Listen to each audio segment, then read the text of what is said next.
Hello and welcome to the Walnut Creek Crawdads pregame show. I'm your host today, Kobe Siegel, along with my wonderful co-host, Justin DeHaas. And we are here at Monte Vista High School to watch the Solano Mudcats take on the Walnut Creek Crawdads. And Justin, the Solano Mudcats are 4-15 in the CCL. They are. The Walnut Creek Crawdads are 12-5. So, yeah, I mean, what can you tell us about the difference in these records? And you know, the the the Crawdads lost. I mean, the Mudcats lost 21-4 versus the Bay Area Admirals. What exactly does that tell you about the strength of this team? Yeah, the Solano Mudcats are not having the season that they wanted, and that's safe to say. They are, like you said, 4-15, which puts them 2 games behind the Bay Area Admirals, which you also mentioned. They just lost to Bay Area 21-4. And yeah, I mean, when you look at the Bay Area Admirals have a 360 winning percentage, and the Solano Mudcats have a 211 winning percentage. So that just goes to show how their season has been. But this is the first time that we see the Mudcats in a series. We saw them a few weeks ago when, here at Monte Vista, in fact, when they came for a one-off. The Crawdads won that game 5-3. So now looking back on that in retrospect, you would like to think they might have, could have won that game maybe a little easier. But a win's a win, and now they're going to hope to, at the very least, win this series. I was talking to EJ McGrew about it on the post-game show yesterday and how, what they need to do. And he said, yeah, if we throw strikes, if the batters swing at balls that they like, then we should be able to win the series. So clearly the Crawdads are confident that they could do so. And it's fair to say, considering that Walnut Creek stands at 12-5 in the CCL, and the Solano Mudcats stand 4-15. Yes, and there obviously is a reason for that, and we can look at there's one stat that kind of stands out. The Solano Mudcats have a team ERA of 7.43 and a slugging percentage of 307. So they give up a lot of runs and they don't exactly hit for power. So it's kind of tough to win when you're not doing when you're just not doing either of those things. So what does Ryan Reesas have his work cut out for him? And I know the first batter Ryan Reesas is gonna be facing, I believe. I'll let you talk a little bit about him. Bronson Balholm, ASU legend. Yes, sir. Bronson Balholm.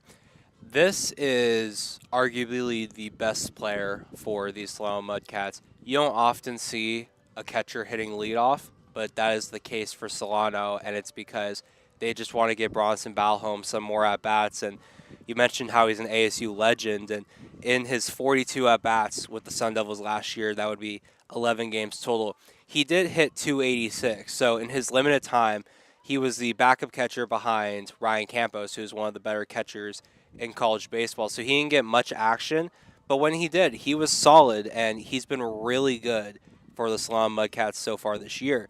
Looking at his stats here, he has a 306 batting average in 17 games and 62 at-bats, so a larger sample size, and he's got 19 hits, 5 of them are doubles, 7 RBI. He's got 12 walks on the year, too, compared to 13 strikeouts. So, he does walk a good amount, too. And so, yeah, he's certainly one of the guys I am looking at to, if the Mudcats are going to do some damage against Ryan Reesas, don't be shocked if it's Bronson Balholm in the middle of that action.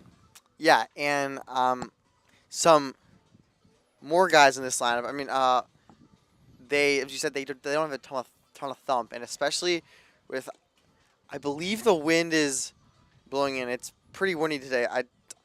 I can't give you the exact wind forecast, but I feel wind. Didn't Carson do that one time on the broadcast? Didn't he give a random like number for a win. He plays Yes, yeah, golf. he He did plays that. golf, so he has a better understanding of it. But Yeah. yeah, neither of us can really tell you how windy it is. I just feel it on my face, and it does feel like it's coming in. It feels like it's pressing on my face. Yeah, yes. And we saw yesterday the wind coming in. That will certainly help Ryan Resus in both of these pitchers. And the opposing pitcher is Karan Casey.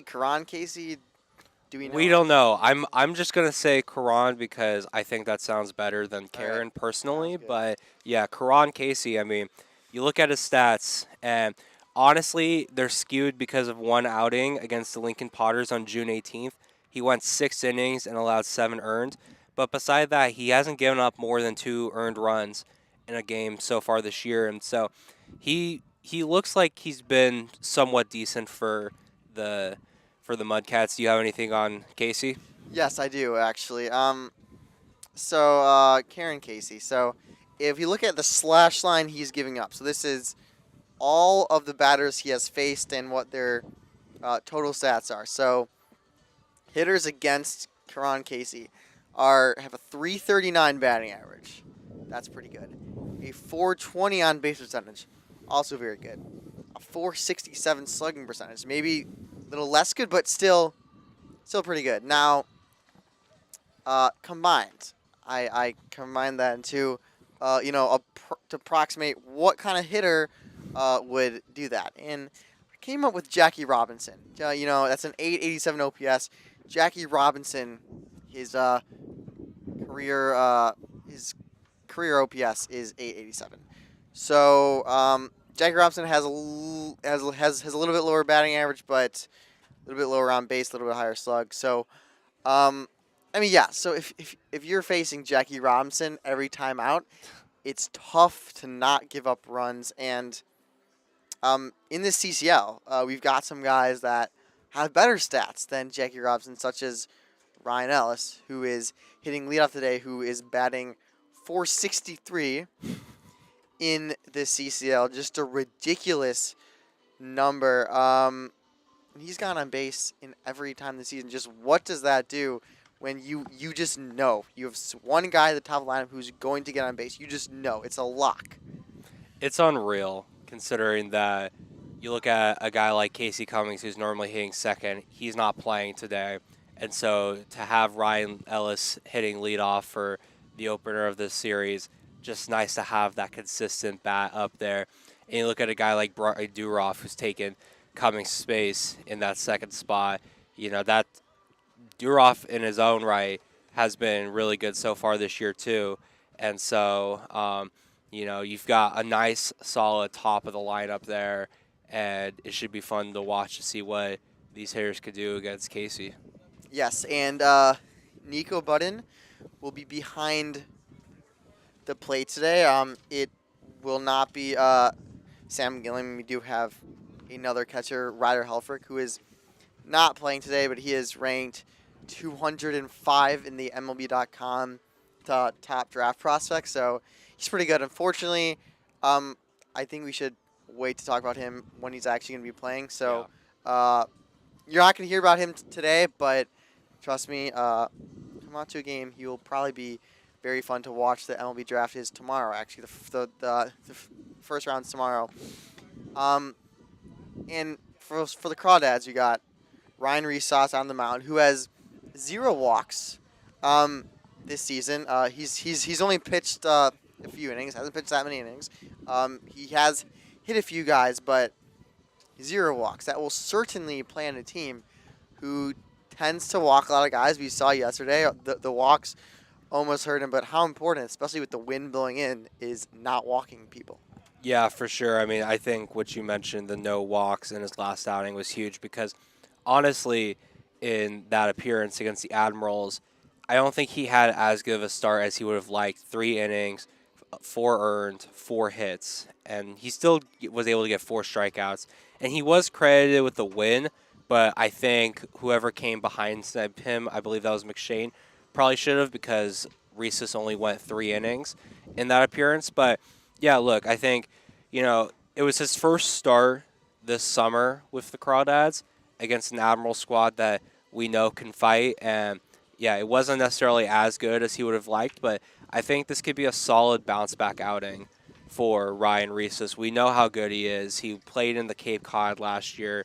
He's a local kid from San Ramon, and so I think he's going to have a pretty good outing today against these Mudcats.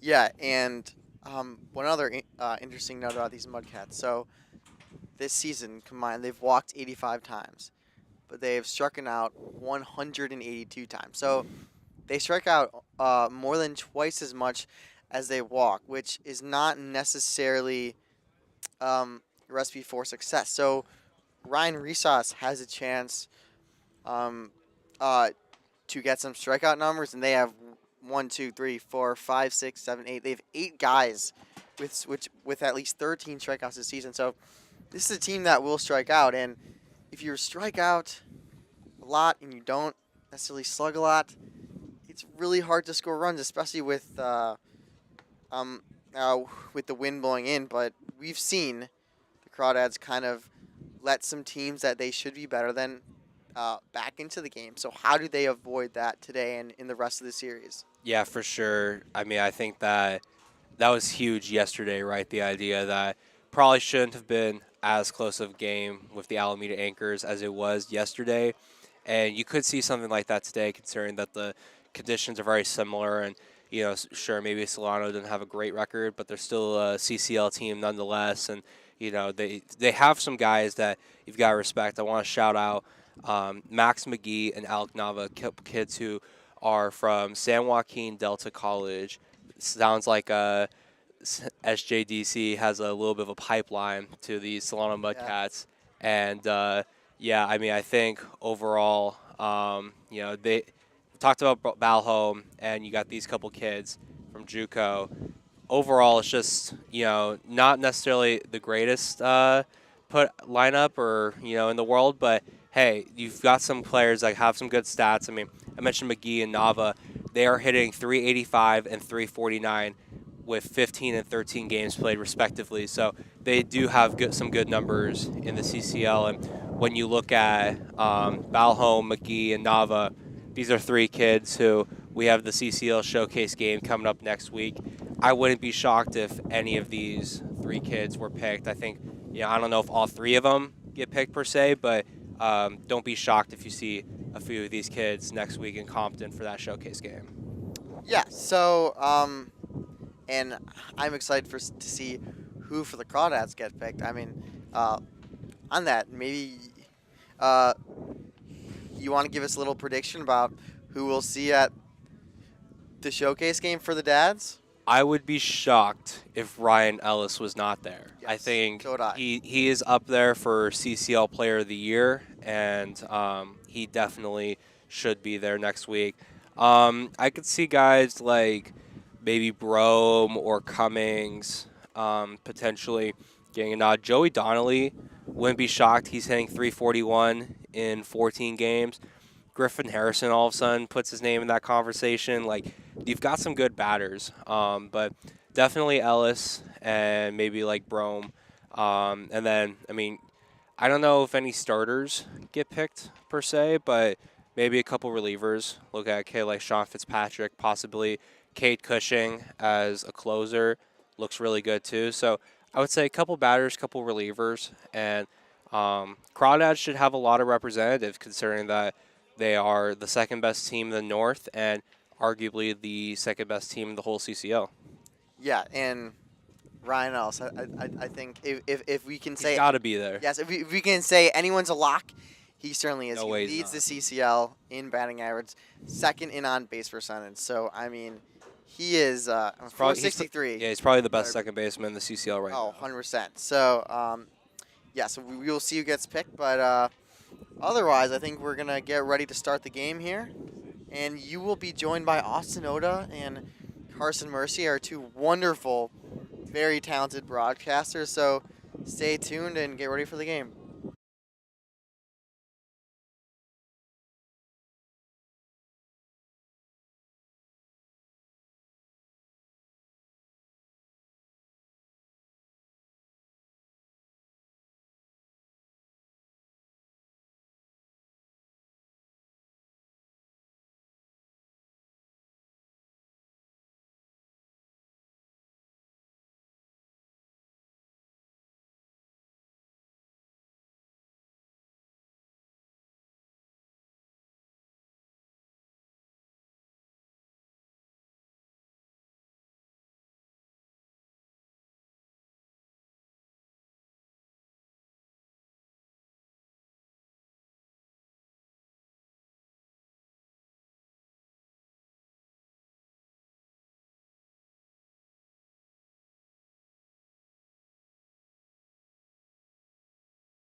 Last year, the Crawdads took until July 27th to reach their 20th victory. The year before, they took until July 30th to reach their 20th victory. Here in 2023, it was yesterday, July 7th, and now the Crawdads will look to start another winning streak with Ryan Reeses on the bump. Welcome in to Monte Vista High School for today's CCL contest between the Crawdads and the Solano Mudcats. The Crawdads, like I mentioned, with their 20th win yesterday, come in at 25-1 overall with a 12-5 record in CCL play. The Solano Mudcats have not had the same success that they saw last season, where they finished just a game back of third place. They're sitting at 5-19 overall with a 4-15 record in CCL play. Has not been the start that the Mudcats have wanted. Has been the start that the Crawdads have wanted. Carson, let's start with your keys to the game. Keys to the game: attack early. We saw yesterday the first pitch swinging. These guys had a lot of success. Don't let deep counts occur. Don't get to 2 strikes. Hit before that. Tyson Pointer, 1-1 count, hit one off the wall and left. Casey Cummings, it was a 2-2 count, but hit a ball out to left. So when these guys are getting aggressive early, I think I like the at-bats a little bit more. And for the pitching and defense, get ahead. Get ahead, stay ahead. Strike one.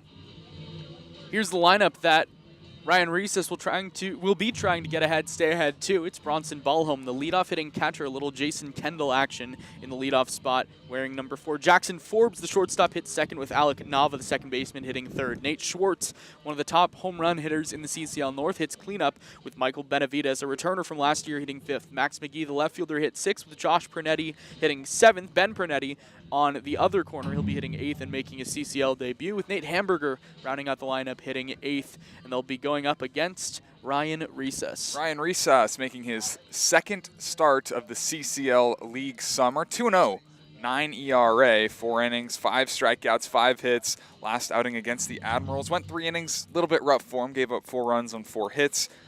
Outside of that, I think this guy is going to be very, very good. It's a little bit of a weird jersey combination for these two teams. Crawdads in their red tops, white pants with black pinstripes, black socks. The Mudcats come in with their red tops, blue piping, gray pants. Ryan Reeses to Bronson Ballholm, the first pitch of the ball game on its way. It is off the outside corner, but called a strike. And that's how this game gets started. 102 first pitch, 66 degrees. Your first pitch time and temperature is brought to you by Meadowlark Dairy. Trying to hang on to that old town feel since the early 1900s. Ryan Reeses to Bronson Ballholm, 306 hitter, 7 runs batted in. The 0-1 is off the outside, 1-1. Crawdads coming off of a pretty solid victory yesterday, a 4-2 win over the Alameda Anchors. Looking to, like I said, continue a new win streak. The 1-1 off the outside with a changeup, 2-1.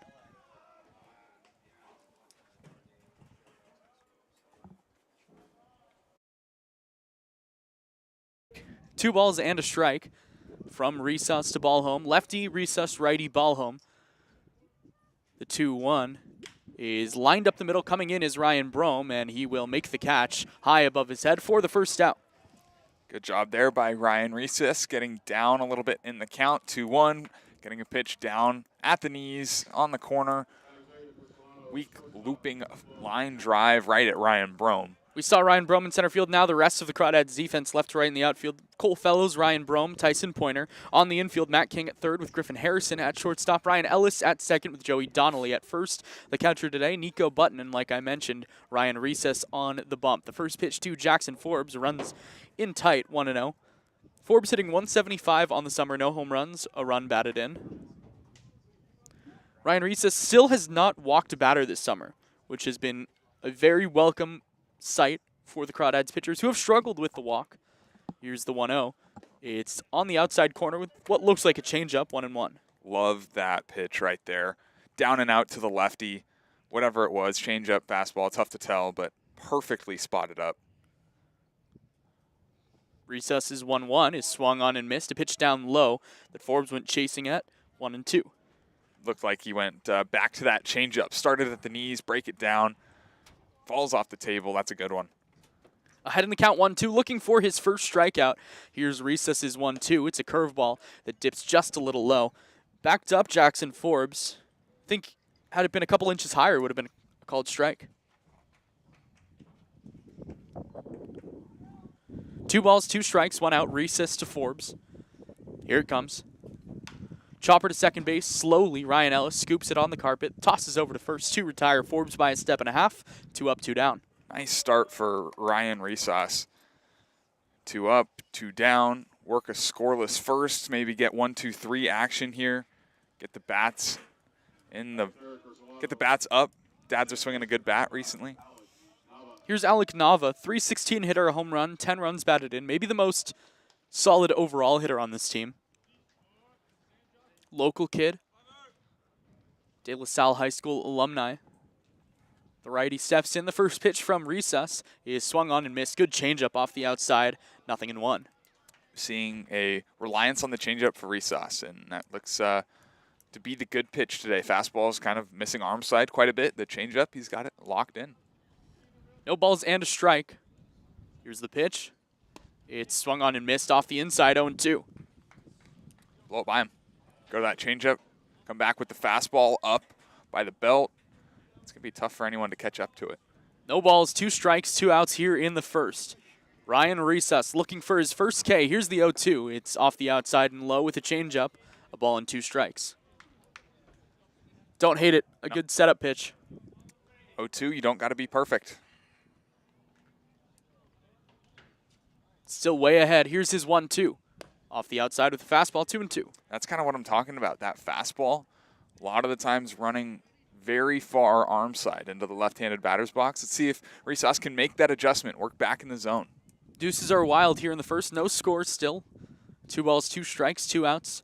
Ryan Recess, his 2-2 pitch is swung on and missed. Blew the high fastball past him. First strikeout for Recess ends the first inning. No runs, no hits, no errors, no runners left on. We'll head bottom 1 here on the Crawdads Streaming Network.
Bottom half of the first inning. Some experimenting on our side between innings. I don't think that'll last long. The drum beat, it was there. I don't think it'll last because we have to click it every about measure and a half that it plays.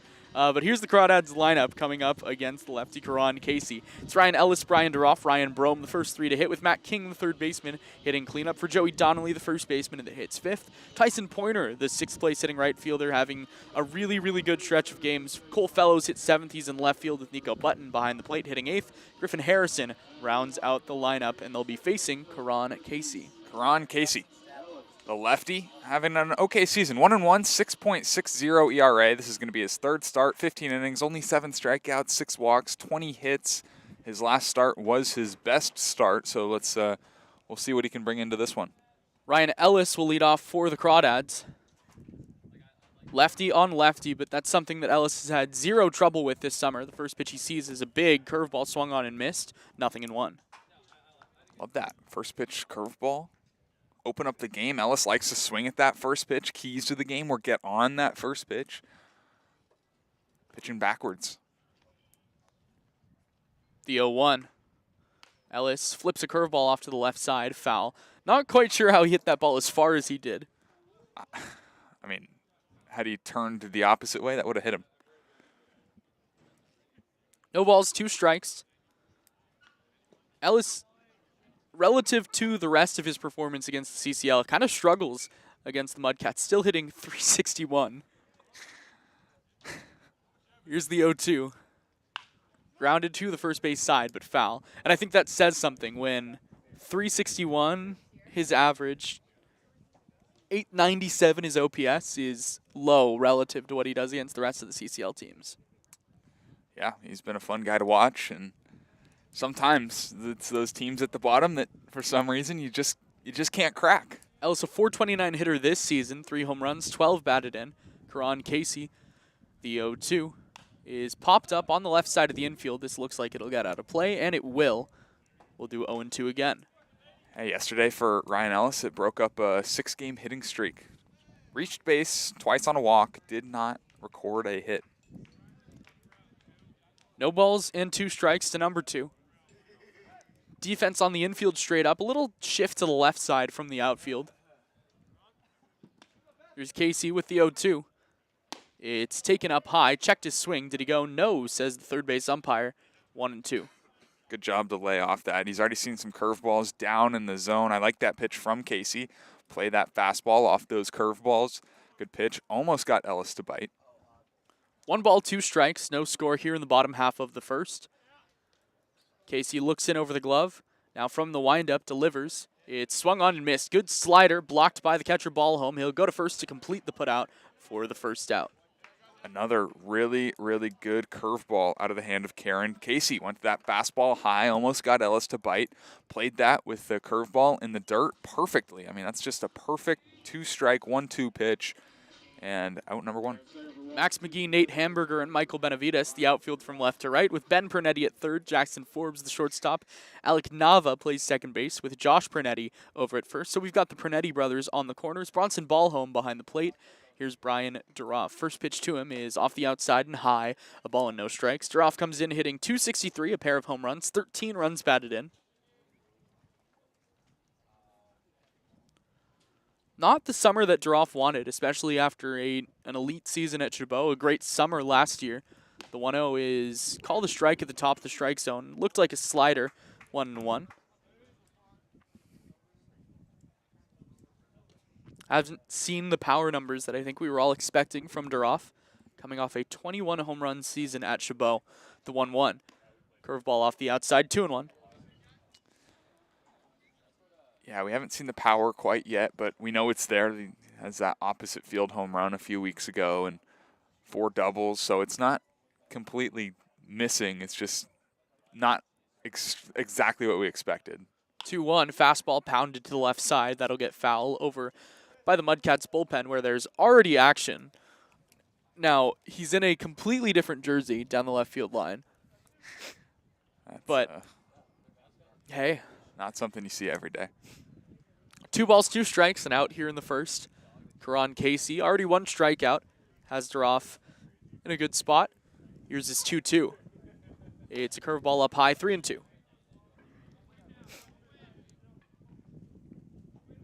Can't really remember seeing a fastball from Casey yet. No, been a lot of curveballs, a changeup. But why mix it up? First batter he faces, strikes him out. 2-strike count here. 3 balls, 2 strikes, 1 out. Casey to Duroff. It's lined straight back. We'll do it again. Really like that swing there from Duroff. Letting the ball get deep, letting his barrel just find that one. A little bit underneath it, but wind blowing in, he could have still done some damage with that one. 3 balls, 2 strikes, 1 out. Cats and Dads. The Dirty Fish against the Crawdads. 3-2 to Duroff is up high, ball 4. Good at bat. Major league at bat from Brian Duroff. Get down in a hole, doesn't matter. Works the count, works it full, works a walk. He's on with 1 out. That'll bring up Ryan Brome. Brome, the center fielder today. We've seen him in left. We've seen him at first. We're seeing him in center more recently. Brome hitting .318 this summer, 4 home runs, 30 runs batted in.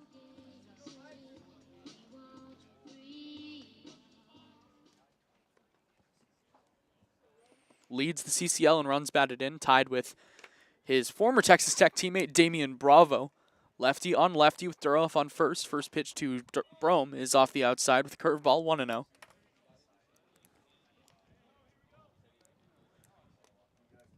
Tons of power from Brome.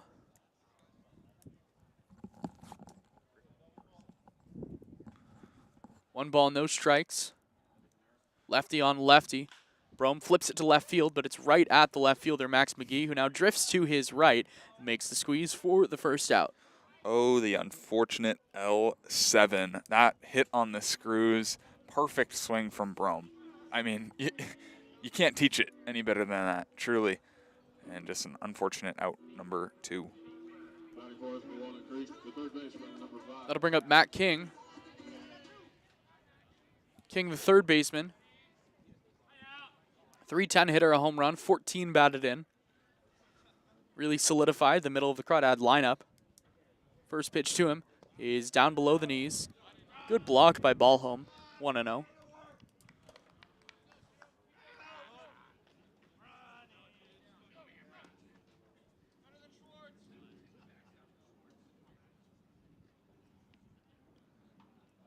Duroff on first. 2 down. Here in the bottom of the first, the 1-0.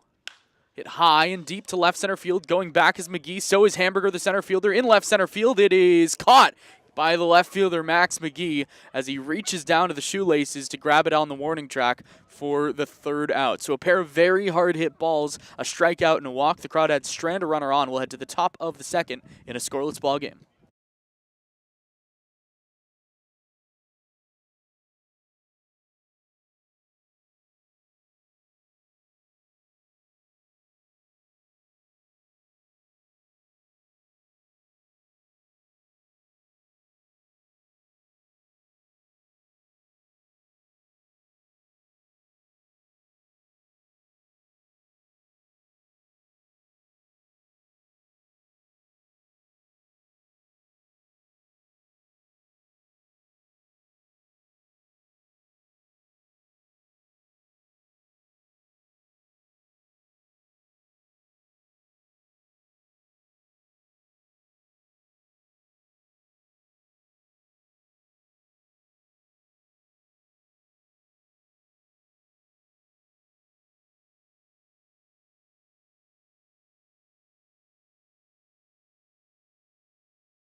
Top half of the second inning, Ryan Recess set down Ballholm, Forbes, and Nava 1-2-3. Now we'll try to do the same with Nate Schwartz, Mike Benavides, and Max McGee here in the top of the second. Nate Schwartz steps in, right-handed hitter. First pitch from the lefty. Recess is off the outside. Schwartz comes in, hitting .255, 3 home runs, 13 batted in.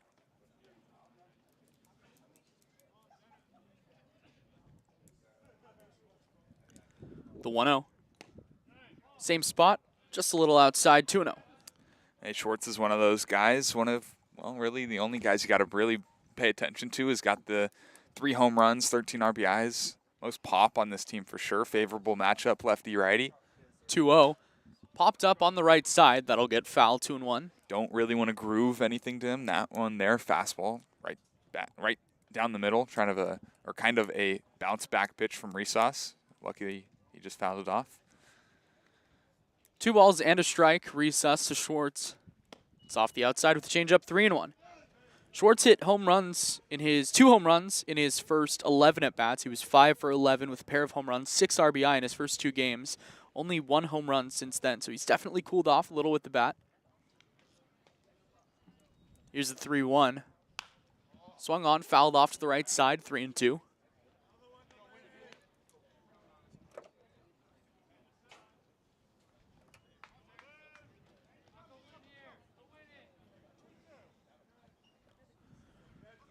3 balls, 2 strikes, no outs. Ryan Resus to Nate Schwartz. Here it comes. Swung on and missed. Good changeup, just fell off the table. It's the second strikeout for Resus, first out of the second. Love that from Resus. You fall behind, you bounce back, get the strikeout. It's your second. Resus, when he's in the zone, around the zone, he is, I think, one of the best, if not the top lefty on this staff. Starter, at least. Crawdads have some nasty lefties. Yes. Here's Mike Benavides, 240, no home runs, 5 runs batted in. First pitch to him here is swung on and missed. Good changeup, 0-1. The guy that Ryan Brome calls Wade Boggs because of the batting stance. Wade Boggs. It is a funky, funky batting stance. That's a good name game. It is a good name game, W especially. Yes. W's are hard. Here's the 0-1. It's swung on and missed. Good changeup, 0-2. I was thinking of C's the other day. Cocoa Crisp was a name that came to mind, and I don't think I've heard that in our 3 bus rides yet. No balls, 2 strikes, 1 out. The 0-2. Changeup, dips a little low, 1-2. Such a good pitch. That is unbelievably good pitch from Resus right there. Changeup below the zone. Benavides was flinching at it, didn't bite. Now as a pitcher, you can really do anything. The 1-2. On the inside, chopped to third. Matt King scoops it up, throws over to first in time to retire Benavides for the second out. Really good bounce back, or really good fastball off the changeup. You go that changeup low and out, fastball up and in. You're going to get that weak ground ball 8 times out of 10, and 5 up, 5 down. Here's Max McGee. 353 hitter, no home runs, 7 batted in. Local kid, Pleasanton native out of Delta. First pitch to him here is off the outside, 1-0. Who else do we know from Pleasanton? I'm staying in Pleasanton. And that's exactly who I was thinking of. Yeah, not from Pleasanton. No. The 1-0. On the inside, called a strike at the knees, 1-1. We'll take it. Well, I liked the spot. I don't know if it was a strike, but it was a Thank you very much. good spot. There's quite literally nothing Max McGee could have done with that one. The 1-1. Down low, good block by Button. Doesn't matter, no one on base, but good practice. Love to see catcher getting work in. Crawdads adding a catcher today They did add. to an already stacked lineup of catchers. We'll get into that. Oh, Here's yeah. the 2-1 to Max McGee from Ryan Resus. It's down low, 3-1. Ryder Helfrich. Good baseball player. Good baseball name. Good. Ranks really the number good name. 3 catcher in the nation by perfect game for the class of 2023. Sometimes you wonder how Brant does it. Yeah. Sometimes you do. Here's the 3-1 to Max McGee.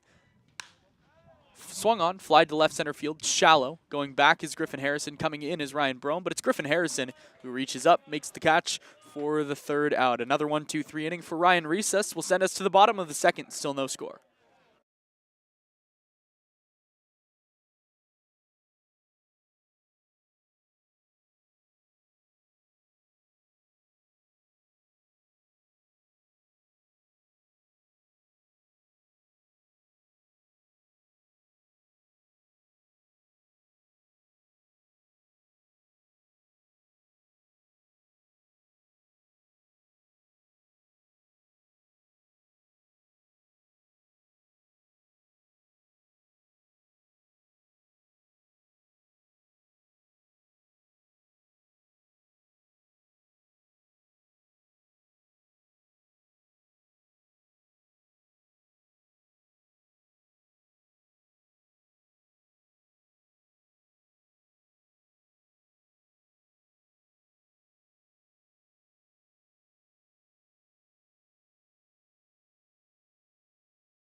Bottom half of the second inning, no score. 5, 6, 7 due up for the Crawdads. Joey Donnelly, Tyson Pointer, Cole Fellows. When Cole Fellows is your 7-hitter, I think you're doing something right. Yeah, Cole Fellows has been hot, scorching hot, and provides some length. Spreads this lineup out. Good lefty to have down there. Here's Joey Donnelly, another lefty. Donnelly, 328 hitter, a pair of home runs, 16 runs batted in. First pitch he sees here is down low with a changeup, 1-0. Donnelly has been swinging a really, really good bat of late as well, and has been hitting lefties, which I think has been the biggest improvement from Donnelly from this year to last. The 1-0. Smashed up the middle, coming in hard is the center fielder Hamburger, and he's going to make the catch chest high for the first out. Don't hate that swing there from Donnelly. Got it a little bit off the end of the bat. Wasn't hit, wasn't scorched by any means, but it was still hit pretty well. And an easy out, number 1. Here's Tyson Pointer. We talk about guys that have been swinging a good bat recently. Tyson Pointer, definitely one of them. Back-to-back good days for Tyson Pointer. First pitch, high, 1-0. Pointer homered against the Packers on the 6th. Yesterday hit a double off the wall and left. He's just been swinging a good bat. Overall, 203 average, 3 home runs, 13 batted in. 1-0. Chop to the left side, foul, 1-1. Hey, and you look at yesterday's 1-for-4 performance with the double, and you might just say, oh, 1-for-4, that's what it is, whatever. But yes, the double, but he also had a very sharp ground ball up the middle. The shortstop made a nice play on. 1-1. Swing and a miss. Good changeup. 1-2. He also, it looked like he made a clear adjustment yesterday. It really looked like he was trying to work the ball to the right side, let it get deep, let it travel. Just only the one hit to show for it, which is a little unfortunate. 1 ball, 2 strikes. Casey with 1 strikeout already. 1-2 is fouled back. We'll do it again.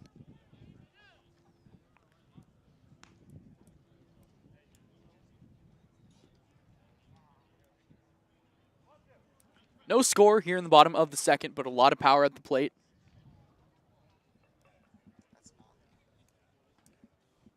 Here's the 1-2. Checked his swing up high. Did he go? No, says the first base umpire. Mudcats thought he did. Austin Oda thought he did. Carson Mercier wasn't didn't watching. see it. How did I know? How did I know? Hey, but he gets another chance. Take advantage of it. That's what you got to do. 2 balls, 2 strikes, 1 out. See what he can do here. Casey's 2-2 is a curveball up high, 3-2. We're seeing a lot more 3-ball counts for Tyson Pointer, too. That's something he was getting out on 3 pitches early in the season. Now he's starting to get into himself. The hits will come. Here's the 3-2. Checked his swing off the outside. Yes, he did, says the home plate umpire. Second strikeout for Karan Casey here in the second. Yeah, I saw that one, and it looked just like a good changeup. Lefty, righty, moving away from the righty Pointer, and Pointer just couldn't lay off. Here's Cole Fellows, maybe the hottest hitter on the team right now. He's 6 for his last 12. He's got 2 runs batted in, a pair of walks. Lefty on lefty, hitting .293 overall this summer. Pair of home runs, 14 batted in. First pitch to him here is a curveball, grounded to second base. Alec Nava scoops it up, throws to first, and retires the side. A 1-2-3 inning for Karan. Casey will head to the top of the third. Still scoreless here on the Crawdads Streaming Network.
Top half of the third inning, scoreless ball game here at Monte Vista.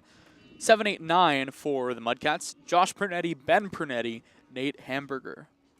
Where does Nate Hamburger rank in the CCL names? Top 5. Yeah? Top 5. I think they might have 2 top 5 names on this team, by the way. Nate Hamburger, Bronson Ballholm? Yep. Like, are you joking? That's my 4. Okay. Here's Josh Pernetti, first pitch, fastball. Wow, not sure where that one missed. Maybe a little low, 1-0. What's your 1? I think John is 2. Oh, yeah. 1. Really got to think about this. Here's the 1-0. Fastball flipped to center field. Coming to his left is Ryan Brome. He makes the grab. That's messy. My bad. I mixed catch and grab. It turned into crap. It wasn't outstairs, so I think it's better than my mess ups. It's a pretty crappy mess up though. Yeah. But ping. Here's Ben Pernetti, first pitch, curveball off the outside, 1-0. That was crazy. Glad it was like an FCC approved word though. I know we're not FCC, It's but YouTube. yeah, and Not for it's kids. not for kids. Not for kids. Yeah. The 1-0. Down low, 2-0. Technically is for kids, but not, because not for kids allows for more exposure on YouTube. That's what Alon told me. Okay. I miss Alon more and more every day. Yes. 2-0 to Ben Pernetti. Is swung on and missed. Good changeup in on the hands. 2-1. No score. Top of the third. Ryan Recess set up and down 7 straight. Here's the 2-1. Swing and a miss. Good fastball. 2-2. Love that. Love that heater. Fastball. Here it is. Hit it. Can't. 2-2. 2 balls, 2 strikes, 1 out. 2 strikeouts already for Recess. Defense shifted slightly to the right. The 2-2. Swung on and missed. Fastball got him. Third of the day. 8 up. 8 down. Resos is cruising. I'll bring up Nate Hamburger, who you said is your 4. 5. 5. So Ballholm's your 4. Ballholm is 4. John Gazdar is your 2. 2. Haven't got the 1. I got to go through. I'll go through my book in the middle of the inning, Okay. and I'll get you a name for my 1. Nate Hamburger, 114 hitter. Takes the first pitch fastball on the outside, called strike 1. 21 strikeouts and 44 at-bats for Nate Hamburger. That's rough. No balls, 1 strike. Lefty Recess to the righty Hamburger. 0-1. Swung on and fouled back, 0-2. Now you're ahead. Resos, you just got to pound the zone here.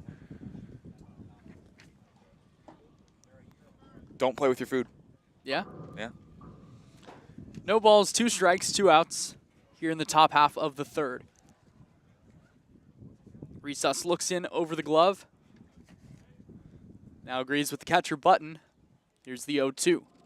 Curveball on the outside corner, called strike 3. Back-to-back punch-outs for Ryan Resus will send us to the bottom half of the third inning. Still no score.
Between innings, we have set our official rankings of the top 5 names in the CCL. Let's go 5 to 1. So coming in at the number 5 spot.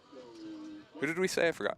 Max Hamburger. Max Hamburger. But first, here's Nico Button. Nate 256 hitter, no home runs, 7 runs batted in. Lefty on lefty. Casey's been good. First pitch to Button is swung on and fouled back, 0-1. So it's Max Hamburger 5. Nate Hamburger. Nate Hamburger 5. Nate Hamburger. Bronson Ballhome Yep. 4. Jaden Jaden Duplantier 3. 3. John Gazdar 2. Two. Kimball Schuessler Schuessler is takes number home 1. number 1. Yeah. Very good name. Yeah. 0-1. Button swings over the top of a good curveball, 0-2. So last year, and for really over a year, we thought that Kenny DeCel's name was Kenny DeCelli, Oof. which was elite. That Elite name. Would have been elite. Right. No balls, 2 strikes to Nico Button. Here it comes. Fastball high, 1-2. Kimball Schuessler. Yeah. I wish my name was Kimball Schuessler. Truly. I'm glad your name is not Kimball Schuessler. Like, really glad. Here's the 1-2 to Button. Curveball laced into center field. That's going to drop for a base hit. Nico Button stays hot. First hit of the day for either side comes here in the bottom of the 3rd. Hey, there goes the no-hitter. Brings up Mr. 707. 707. Ready? 7. Oh, just kidding. Oh. Not yet. My bad. When does it come? 07. I missed it. Okay, here's Griffin Harrison. 283 hitter. A home run. 9 runs batted in. Has been a very pleasant surprise. Guy that really struggled at Sac State, but has been great for the Crawdads. First pitch to him here is fouled off to the right side, 0-1. Yeah, love to see this guy get going. Love to see him take advantage of the opportunity. He's played in a few straight games, 3 straight games he started, and you love to see that. We're getting to the point in the summer where Brant Cummings is saying, okay, here's our 9. Here's what we're going to go with every day. We're going to filter in some guys, but here's the 9. Griffin Harrison's become one of the 9. Casey steps off.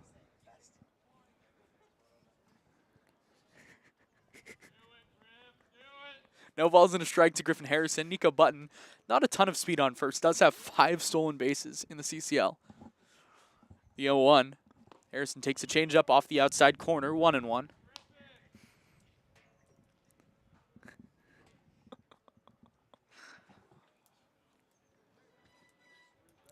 Middle infield, pretty much double play depth, a little wider from the second base bag than you'd expect. The 1-1. Harrison takes a changeup off the inside, 2-1. Hey, this is one of the things that Griffin Harrison is going to do really well. Lot of deep counts. He's going to work the at-bat, and pitchers hate facing this guy because he fouls good pitches off and gets that one that he likes and finds a spot that it lands in the outfield. He's very polished hitter this summer. 2-1. Harrison swings over the top of a good changeup, 2-2. I've been impressed by Karan Casey so far. Yeah, he's been very good. He's not really thrown many fastballs. A lot of changeups, a lot of curveballs. Getting ahead, doing so. Pitching backwards. 2-2. Button goes from first. It's curveball pounded into left field. That's a base hit. Button's around second, heading for third. McGee's up with it and left. The throw to third is not in time. Button's in there safely. Runners on the corners with no outs. Exactly what I'm talking about. Work a 2-2 count. Smack it into left. Got the hit and run going. Nico Button takes third. Runner in scoring position for the top of the lineup. And if you're the Crawdads, you're very, very happy with this situation you put yourself in. Top of the lineup, Ryan Ellis will hit. 0 for 1 with a strikeout. No score, bottom third, but the Crawdads are threatening with runners on the corners and no outs. Button, not great speed on third. Harrison, great speed on first. Ellis, just great bat-to-ball skills at the dish. Runners on the corners, no outs. First pitch to Ellis is popped up, back of the plate. Going back is the catcher Ballhome. It will drop foul. Ballhome got a late read on it. I think Ellis may have gotten away with one there. Foul ball behind home plate. Catcher Ballhome never saw it. Never saw it. Karan Casey is listed at 6 foot 180. I disagree.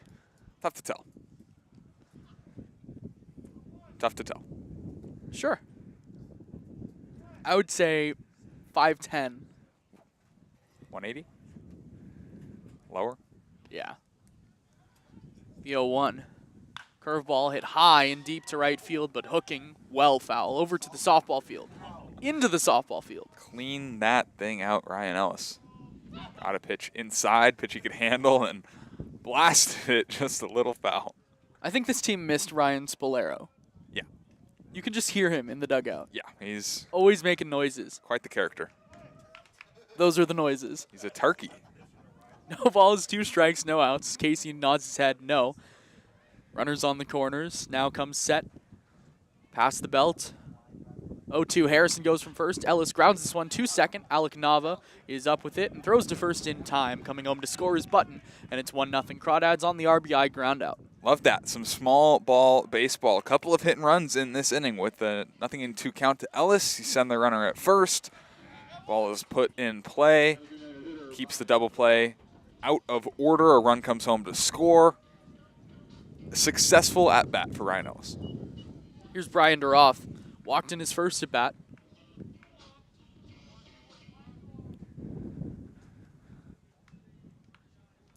Harrison's on second now with 1 out. Casey looks to second. Now the first pitch is off the inside at the knees, 1-0. 1-0 Crawdads.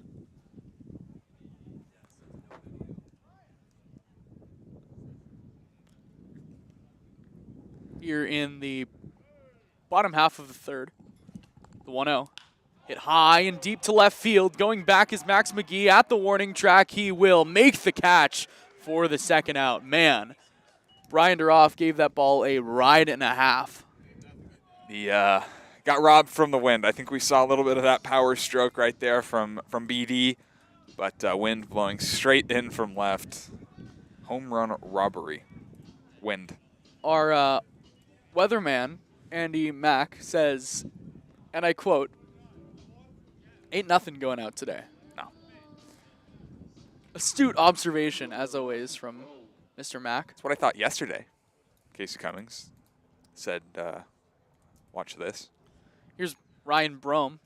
First pitch to him is at the knees, called a strike on the outside, 0-1. So, Karan Casey getting a little help from the wind.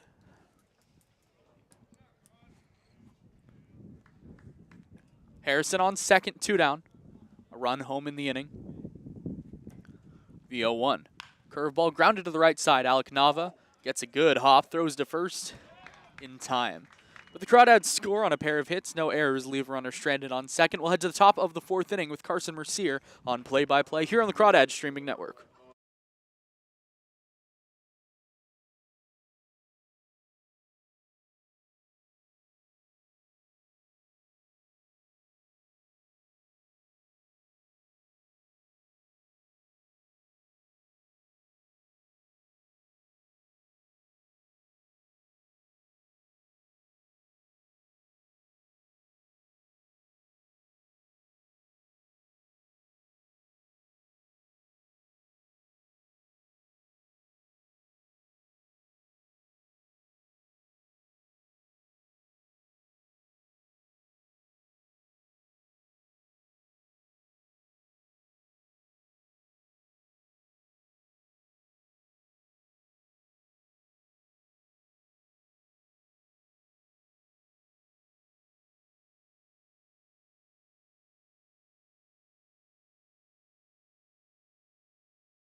Top of the 4th inning here at Monte Vista High School. It's 1-0 Crawdads on top of the Mudcats.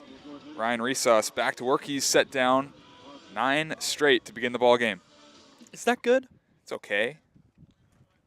Cool. Do it 3 more times. Two more times. There we go. Special. Bronson Balholm, the catcher, to lead it off, flew out in the first inning to Ryan Brome. First pitch from Resos from the delivery. Fastball, maybe changeup, swung on and missed, 0-1. Way out in front. Definitely a changeup. Yep. Was expecting fastball. At this point in the game, I'd almost, as a hitter, expect changeup first pitch. With how much Resos has gone to it. Yep, the fastball has been a little bit inconsistent to start. 0-1 from the lefty. Changeup in the dirt, 1-1. But for the most part, been able to command that changeup at the knees. Fastball has missed arm side. Curveball, haven't seen much of it. The one he did throw ended the last inning of Nate Hamburger. Just a big, solid curveball that fell to the outside. 1-1 from the tall lefty. Fastball popped up behind home plate. Foul, 1-2. We got maybe the closest we've gotten to catching a ball yesterday. You weren't on the broadcast. It was Cody, but it was like pretty perfect angle, just like right above our heads. Did it go through? No. Okay. No. That would have been impressive. 1-2 pitch from Ryan Resos. Slow delivery. Curveball chopped left side. Resos goes for it, but it'll be the third baseman. Matt King throws to first. It gets away. All the way to the wall in the backstop. Tyson Pointer's going to have to back it up. Bronson Balholm is taking off for third. He's going to pull it up at second base with a strong throw from right from Tyson Pointer. A hit and an error, says Kobe Siegel. See, I say error all the way, but that's just because of the no-hitter that is now gone. There it goes. And it's all because you stepped on the broadcast. One batter, and there goes the no-no. See, in the majors, right, if there's a play like that, they kind of just give it like a score pending. Yeah. Because if the game finishes with a no-hitter, right, then you don't, you know. Yeah. But I think we can call it an error for now. I wrote single and an error in my scorebook. I think that's the right scoring decision. Cool. I think if King had made a good throw, Bronson Balholm would have been out. Yes. Well, a runner on second base for the left-handed shortstop Jackson Forbes, who's 0 for 1, grounded out to Ryan Ellis back in the first inning. Resos delivers, changeup on the outer half, called a strike, 0-1. Well, it's not a strike. No. Nico Button was asking for an appeal down to third. Which is how you know it's not a strike. And the catcher didn't need it.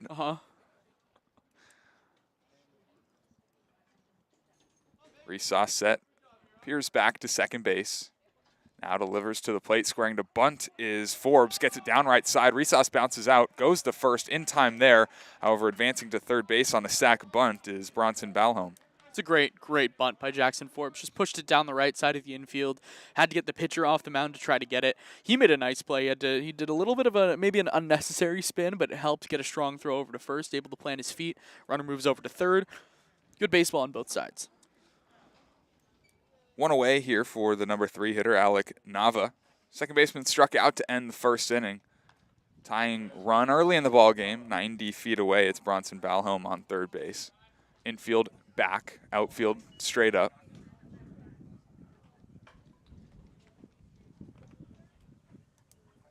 First pitch from Ryan Resos. Popped up right side, giving chases. Donnelly, will he have room in foul ground? He will not. Bounces beyond the shed and out of play, 0-1. That's the only reason that we knew he did not have room, because we saw the ball pop up. Because we lost Joey. At least I lost Joey. I lost Joey. I lost the ball, but then you see it pop up. For his, I don't know, maybe last 10 feet that he traveled, I had no idea. I think it landed in a catchable area. Yeah. Donnelly just couldn't catch it. So 0-1 to the right-handed second baseman, Alec Nava. 0-1 pitch. Changeup swung on and missed. Good one. 0-2. Really slows it down from the fastball, but has that same arm speed. Just deceptive.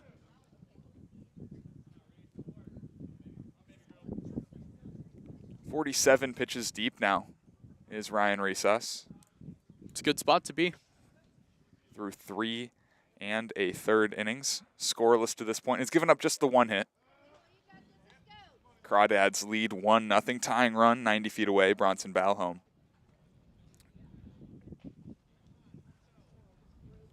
Nothing in 2 pitch from the tall lefty. Change up in the dirt. Good stop by catcher Nico Button. It'll make it 1-2. CRS. Yeah, Nico Button just does work back there. There was that stretch of 3 or 4 games early in the summer where it was a little shoddy with Nico behind the plate, but he has gotten terrific back there. Started good. I remember there was a game. One really good game. Solano. Yep. Spectacular. Here's the 1-2 from Ryan Resos. Way outside. Another good stop by Button to make it 2-2. Had a very good game. Talked to Brant. Brant Cummings said he was very impressed with Nico. Went on a stretch of not great, not terrible, kind of uninspiring, and now is back to that Bay Area Admirals game earlier in the season. 2-2 pitch from Resos popped up right side. Coming in is Tyson Pointer.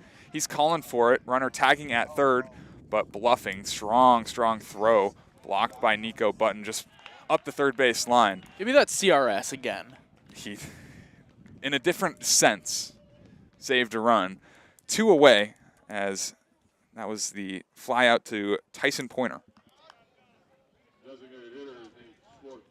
I'll bring up Nate Schwartz. Just continue to be amazed by the work of Nico Button. Like that's such a play that will go unnoticed by a lot of people.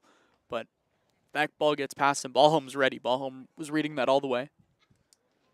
Nate Schwartz, designated hitter, struck out swinging in the 2nd inning.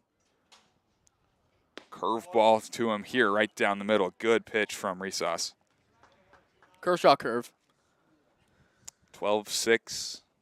But rode the same plane the whole way. Then just fell off at the end. 0-1 from the lefty. Change up now. Swung on and missed. 0-2.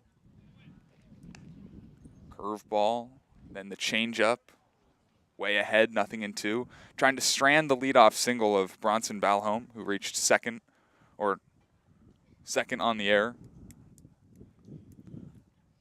Stands on third now as the game's tying run.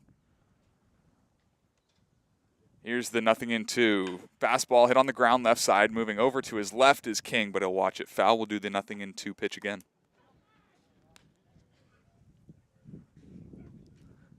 Nothing in the Crawdads bullpen. And why would there be? Don't really expect there. I mean, Resos is a guy that we expect to start to get some length out of him. We've been told there's going to be a shakeup in the rotation after the All-Star break. All-Star break, it's coming up. 'Tis. No balls, 2 strikes, 2 outs. Top of the 4th inning. Resos trying to leave the Ting run on third, but the 0-2 fouled off.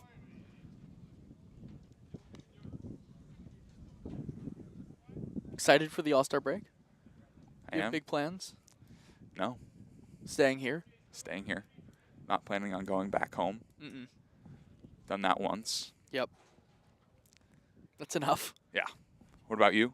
Staying home? Staying home. 0-2 from Ryan Resos. Curveball hit down the left field line, but foul. As you would say, cleaned it out? Cleaned it out. Cleaned it out. Beautiful day in Danville. Not a cloud in sight. 66 degrees was first pitch temperature. 0-2. One more time. Fastball fouled back. We'll do it again. Really, really good battle being put up here by Nate Schwartz. Today's the BACL All-Star game. Okay. That's it. All right. It's the whole tweet. Any players you're excited about in the BACL? No. All right. 0-2. Here it is. Fastball inside. First ball of the at-bat. 1 ball, 2 strikes to the righty, Nate Schwartz. I hope Brady Wetzel is a BACL That's All-Star. a good name. Yeah, but he's not a CCL No, legend. So not a it's CCL. hard. It's can't include him in our top 5. Here's the 1-2. Changeup swung on and missed. Ryan Resos strands a leadoff single. Strikes out his 5th. We're going to the bottom of the 4th inning. 1-0 Crawdads. They look to add on.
Cool. Bottom of the fourth inning, and a scorer's change from the top of the fourth. The leadoff single from Bronson Balholm has been changed to an E5. Hit has been taken off the board for the Mudcats. It'll be Karen Casey back to work. He'll face Matt King, Joey Donnelly, and Tyson Pointer in the home half of the fourth. First pitch to Matt King is a little bit outside. King today 0 for 1. Flew out to left, and in his last 25 at-bats, hitting 3 for 25. Yikes. Started as a guy that was pretty awesome for this team. 1-0, down and out, called a strike, 1-1. Still a guy that is He's pretty awesome for this still team. awesome. Yeah. Tigers just threw a combined no-hitter. Matt Manning, Alex Lang, Jason Foley. 3 pitchers that I knew were in the league. 1-1 from Casey, in the dirt, 2 balls into strike. We were watching some Tigers baseball yesterday, and there's some guys on the team like that are good that we just don't know about. Kerry Carpenter. Kerry Carpenter, all of a sudden, like 850 OPS. 8 home runs, good amount of RBIs. It's no Lamont Wade Jr., but who is? 2-1 to King. Fastball hit in the air right side. Charging in is the right fielder, Benivas. He will watch it foul. 2-2. There's a beautiful dog at the park right now. Did you see that dog? Is it Kevin? No, it's behind the whatever that is not doing what it's behind the shade that isn't really giving shade. Don't see it. You should. It's a beautiful, beautiful dog. There's 2. There's a little dog, and there's a few big dogs. The big dog. The big dog. It looks like Kevin. No, that is definitely not Kevin. Kevin is here, but that's not Kevin. 2 balls, 2 strikes to Matt King, leading off the bottom of the fourth inning. 2-2 from Casey, flipped into right field. Pretty shallow. It'll be Nova, the second baseman, ranging out, making the catch for out number 1. Just another tough at bat for Matt King. Not the day he wanted to have today, starting 0 for 2. He'll be fine. Here's Joey Donnelly, who flew out to center field in his last at-bat. Kind of got one off the end of the bat. Hit it fairly weakly to center field. Yeah, I said it was hit hard off the bat. It was not. It was not. And I just knuckled the center field. I didn't want to be the guy to correct you. You should have. I correct you all the time. You do. Lefty on lefty, first pitch fastball. Catches the corner, called a strike, 0-1. Cron Casey's been good. He's been getting ahead of hitters. Throwing strikes. 1-run ball against this team. Yeah. Take it any day. 0-1 to Donnelly. Flipped foul, 0-2. Which, to be fair, you know, the Crawdads have had some good days on the at the plate, but I don't think they've been swinging it great collectively. Still averaging 7.5 runs a game, which is second something. in the CCL North. Which says something. Behind only the Prune Packers. Feels like they're still one good break away. 0-2, way high. 1 ball, 2 strikes to Donnelly. And I'm not a huge runs per game guy. neither am I, but I think it says something. it's important to at least note a little bit. Yeah. That big 18-run explosion against the Admirals really helps. 1-2 from Casey. Fastball, top of the zone, called a ball. 2 balls, 2 strikes. Donnelly got away with 1. Yeah. If he sees that one again, he's not taken. No. Very easily could have been called strike 3. Zone pulsing today. Don't think it's been a bad zone, though.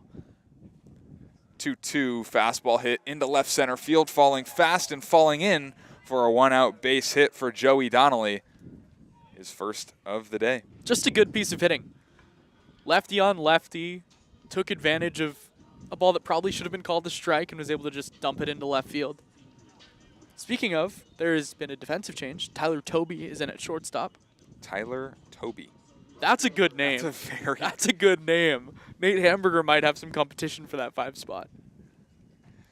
Yeah, Tyler Toby. They have a Toby and a Tandy on this team. That's good. Yeah. Here's Tyson Pointer. Struck out in a 3-2 count. Back in the second. Takes first pitch fastball. A little high, I guess. 1-0.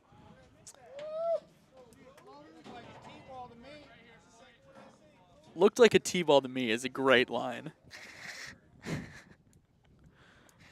Displeased fans just in front of us. We'll have to wait for the 1-0 as the throw over, but Donnelly's back standing. I wonder if teams like do some scouting on the Crawdads and they see Joey Donnelly, 7 steals, and they're like worried about him. I mean, he's not afraid to take off. He's shown that. The 1-0 fastball way upstairs. No doubt about that one. 2 balls, no strikes. Like, I think if I was doing some scouting, just like stat line scouting, I would see CCL leading 7 steals and be like, oh, that's their leadoff hitter. That's the guy that's like their speedy center fielder.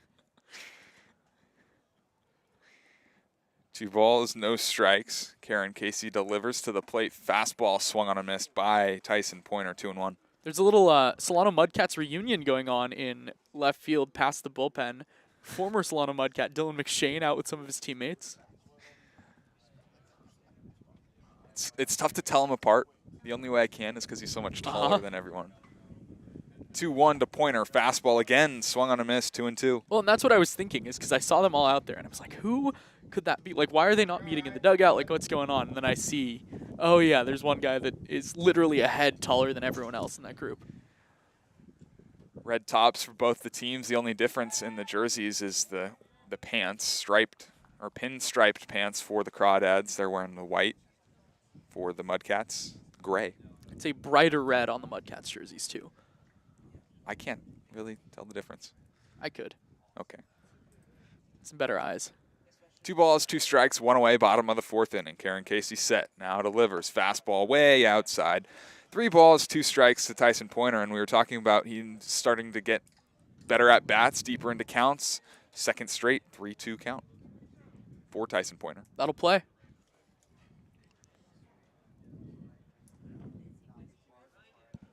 A run on 3 hits for the Crawdads. Here's the 3-2 from Casey. Hit high to left field, not very deep. Max McGee, the left fielder, racing in, is under it. Reaches up to make the one-handed catch for the second out of the 4th. Just got under it.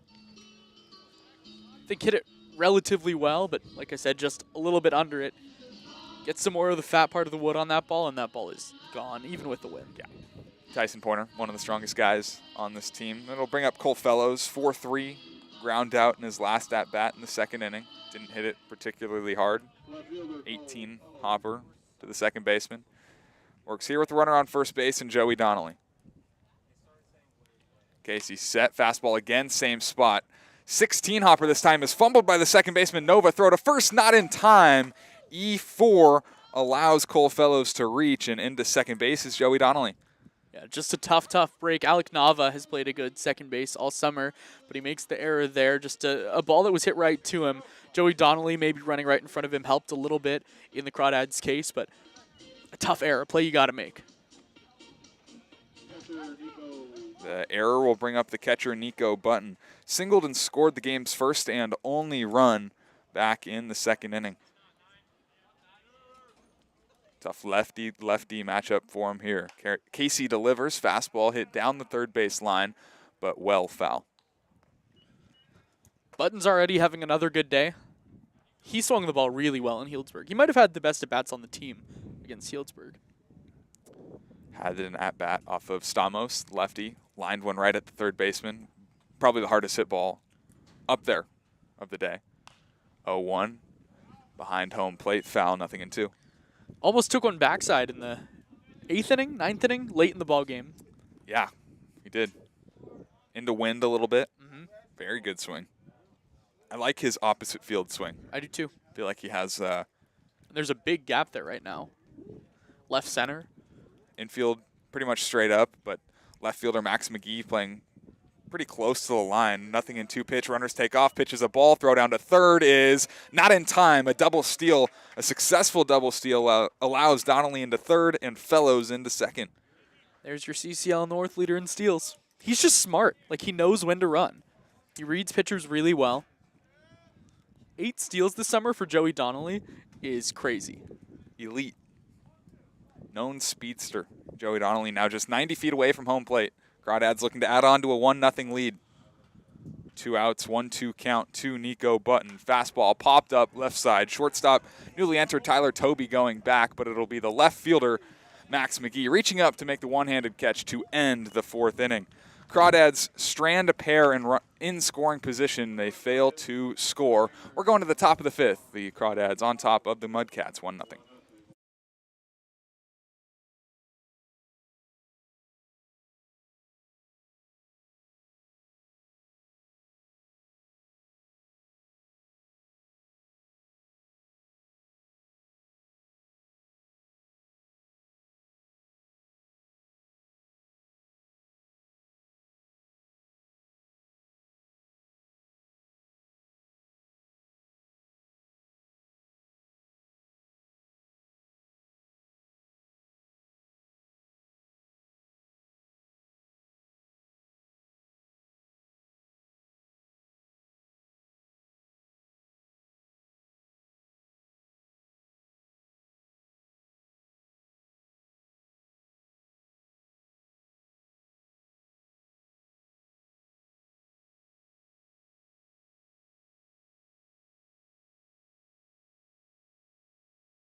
top 5 in a 1-0 ball game at Monta Vista High School. Ryan Resos back to work for inning number 5 for him. He's at 58 pitches through 4. He's been pretty effective. It's about as much as we'll say. Yeah. Here's Mike Benavides, the right fielder. 5-3 last time out. Watches a fastball miss outside, 1-0. Guy that really struggles against the Crawdads. Sub 100 hitter. Played last year at 22 at-bats. A home run is one of his 2 hits. 1-0 from the windup. Resos, same spot, 2-0. I think I need to find my Crawdads hoodie. Mine's in the trunk of my car, but it's summer. It's July. Should not be this cold. I feel like I should not be needing a jacket this time of the year. Middle of the day, 2:10 p.m. Here is the 2-0 from Ryan Resos. Fastball hit right back up the middle, and that is the first base hit of the ball game. Mike Benavides breaks up the no-hitter. First at-bat in the 5th. Just like I was saying, Crawdad killer, Mike Benavides. Took it right back where it came from. Nothing really you can do with that one. No error that we can give there. You can try and find a way, but you really can't. Here's Max McGee, left fielder. Popped up to Griffin Harrison at short in his last at-bat.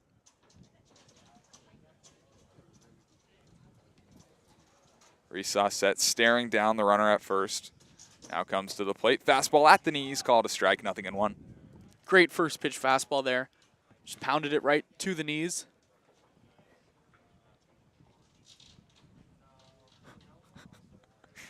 Everyone is here. Everyone is coming out of the dugout right now. They're all going to say hi to Sophie. 0-1 from the lefty, way outside. 1 ball, 1 strike to Max McGee. Nobody out here in the top of the 5th inning. Crawdads on top, 1-0. I think more than the cold, the wind has become the big factor here. 66 is fine. When you get the 10, 15 mile an hour breeze, it's becomes a problem. 1-1 curveball doesn't curve, misses high. 2 balls, 1 strike. So as an elite collegiate golfer like you are, can you read the wind? Yes.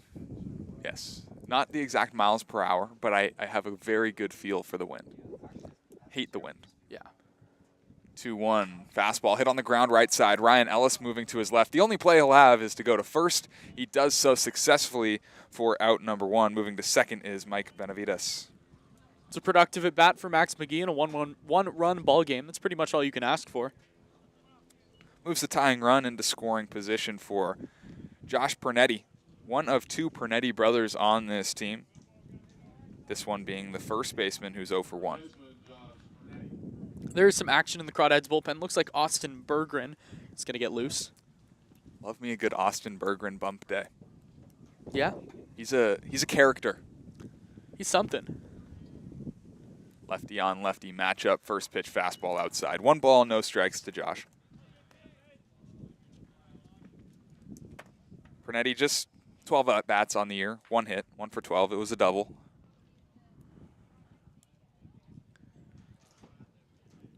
Infield, outfield, straight up. 1-0 pitch, fastball outside. Gets away from Nico Button, but kind of punched it straight down. Was able to pick it up and no advance with the runner on second. I couldn't tell if he was bluffing or if he actually could find it. Very confusing. It was a good sell job. Yeah, whatever. I was fooled. 2 balls, no strikes, 1 away here in the top of the 5th inning. Ryan Resos, a look back to second. Now the 2-0. Hit on the ground right side, but foul. 2 balls, 1 strike. Good work by whoever's protecting the bullpen right now. I think it's Cody Perry. Oh, always great work from Cody Perry. Cody Perry, great work on the broadcast yesterday. He was an infielder in high school, looked like an infielder there.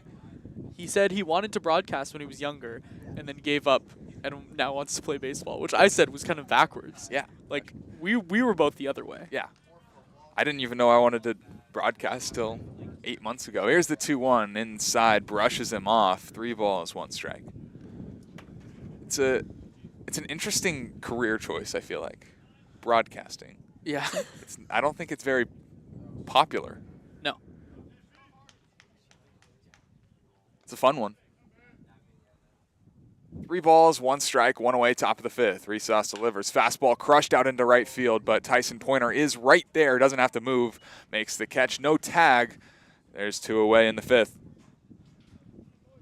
There we go. This is the spot you want to be in if you're Ryan Resus. 2 outs. You got to get this guy at the plate here. It's a guy that has won at bat in the summer. It was a strikeout. Ben Pernetti, the second of 2 Pernetti brothers. Ben playing third, struck out looking. Third baseman Ben Pernetti.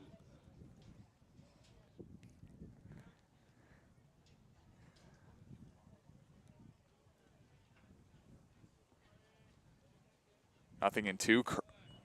First pitch to him is a curveball. I'm not exactly sure where nothing in 2 came from. Kind of brutal. A little bit. Nothing and 1 got the curveball on the knees, called a strike. Here is the 0-1 from Resus. Another curveball, this one a little bit high, 1 ball, 1 strike. That one was, I don't know, outstairs? No, don't even put that word in my memory right now. It's not what I need. Runner on second is Mike Benavides, reached on a leadoff single. Resus will step off. We'll wait for the 1-1.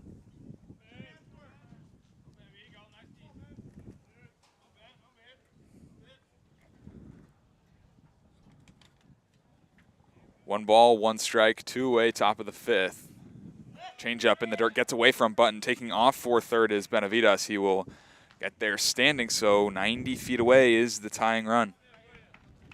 And somehow, and maybe this is a little broadcast jinx, I'm not that worried. I feel so confident with Ryan Resus on the bump. Same type of situation last inning. Allowed a leadoff single. Runner got to third with less than 2 outs. Did not come around to score. Here's the 2-1 to the lefty Pernetti. Fastball right down Broadway. 2 balls, 2 strikes. Biggest pitch of the game to this point. Had Pernetti in the 2-2 count. Last at bat, got the strikeout. 2 balls, 2 strikes, 2 outs, top of the 5th. Tying run on third base. Here is the 2-2. Curveball hit in the air, right field. That'll get down, a base hit, a fair ball. In to score is Benavides. Taking off for second is Pernetti. He is in standing. Throw is wild into second base, but Pernetti, no advance. Good backup by Matt King. A 2-strike, 2-out double to tie the game. And I think Resus made the pitch he wanted to make there. It was just a little flick of the bat from Pernetti at the dish. My bad, broadcaster's jinx at its finest. But Pernetti was able to just hook it into the right field corner, down the right field line. Put the ball in play, you'll make things happen. Here's Nate Hamburg, the center fielder. He struck out looking in his last at-bat. Number 9 hitter in this lineup. Bats from the right side.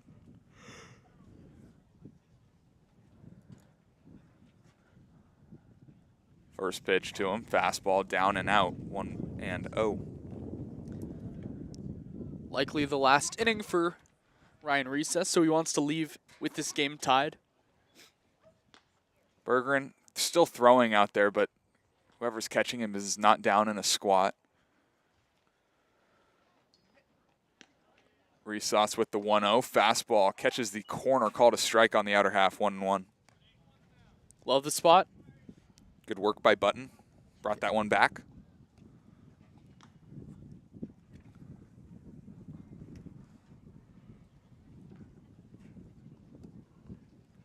Here's the 1-1 offering. It's in the dirt. An appeal down to first base. They're going to say he did not go around. 2 balls, 1 strike to Nate Hamburger. Looked like he did to me.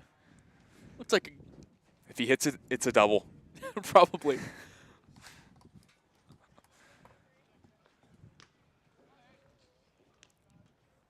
Two balls, 1 strike, 2 away, top of the 5th. 1 run home for the Mudcats. This one is hit on the ground weakly to Matt King. Double clutch, throw to first. It is in and out of Donnelly's glove and by him. A run will come home to score. The Mudcats take the lead. The ball is under the fence. Nate Hamburg is on second base with an E3. Joey. Donnie. Just a play you got to make. No sugarcoating. He'll tell you that.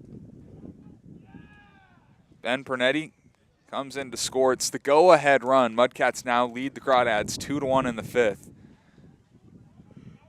Wouldn't have mattered, but the ball did get under the fence. Hamburger had second base regardless. I don't think Donnelly even realized the ball was out of his glove. Just a brutal error.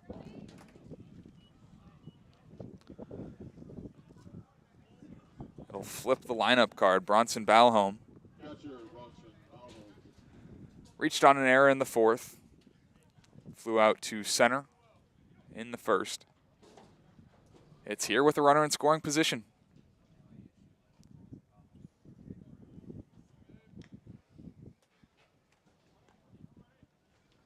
First pitch changeup right down Broadway, 0-1. Got a feel for Ryan Resource here. Yeah, I mean, nothing was hard hit. Even the single to start the inning. The double down the right field line, a blooper. The last one to third, Matt King makes a solid throw over to first. Donnelly just can't catch it. 0-1. Fastball lined into center field. Starting back now, coming in is Ryan Brome. He reaches up and makes the catch for out number 3. Couple of runs on 2 hits, an error in the 5th. Mudcats take a 2-1 lead. Crawdads look to respond in the home half. Coming up.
.707 leading off the home half of the 5th in a new 2-1 Mudcat lead. Cron Casey back to work. He's got a lead in which to work. First lead for the Mudcats today. Harrison singled in his last at-bat, has reached safely in the last 3 games. Has been very surprisingly good out of the bottom of the order. First pitch in this at-bat, misses in the dirt, 1-0. I'm the Crawdads here. I want even more than a normal inning to just put some good at-bats together. Give back to your pitcher who just shoved today. Defense let him down a little bit.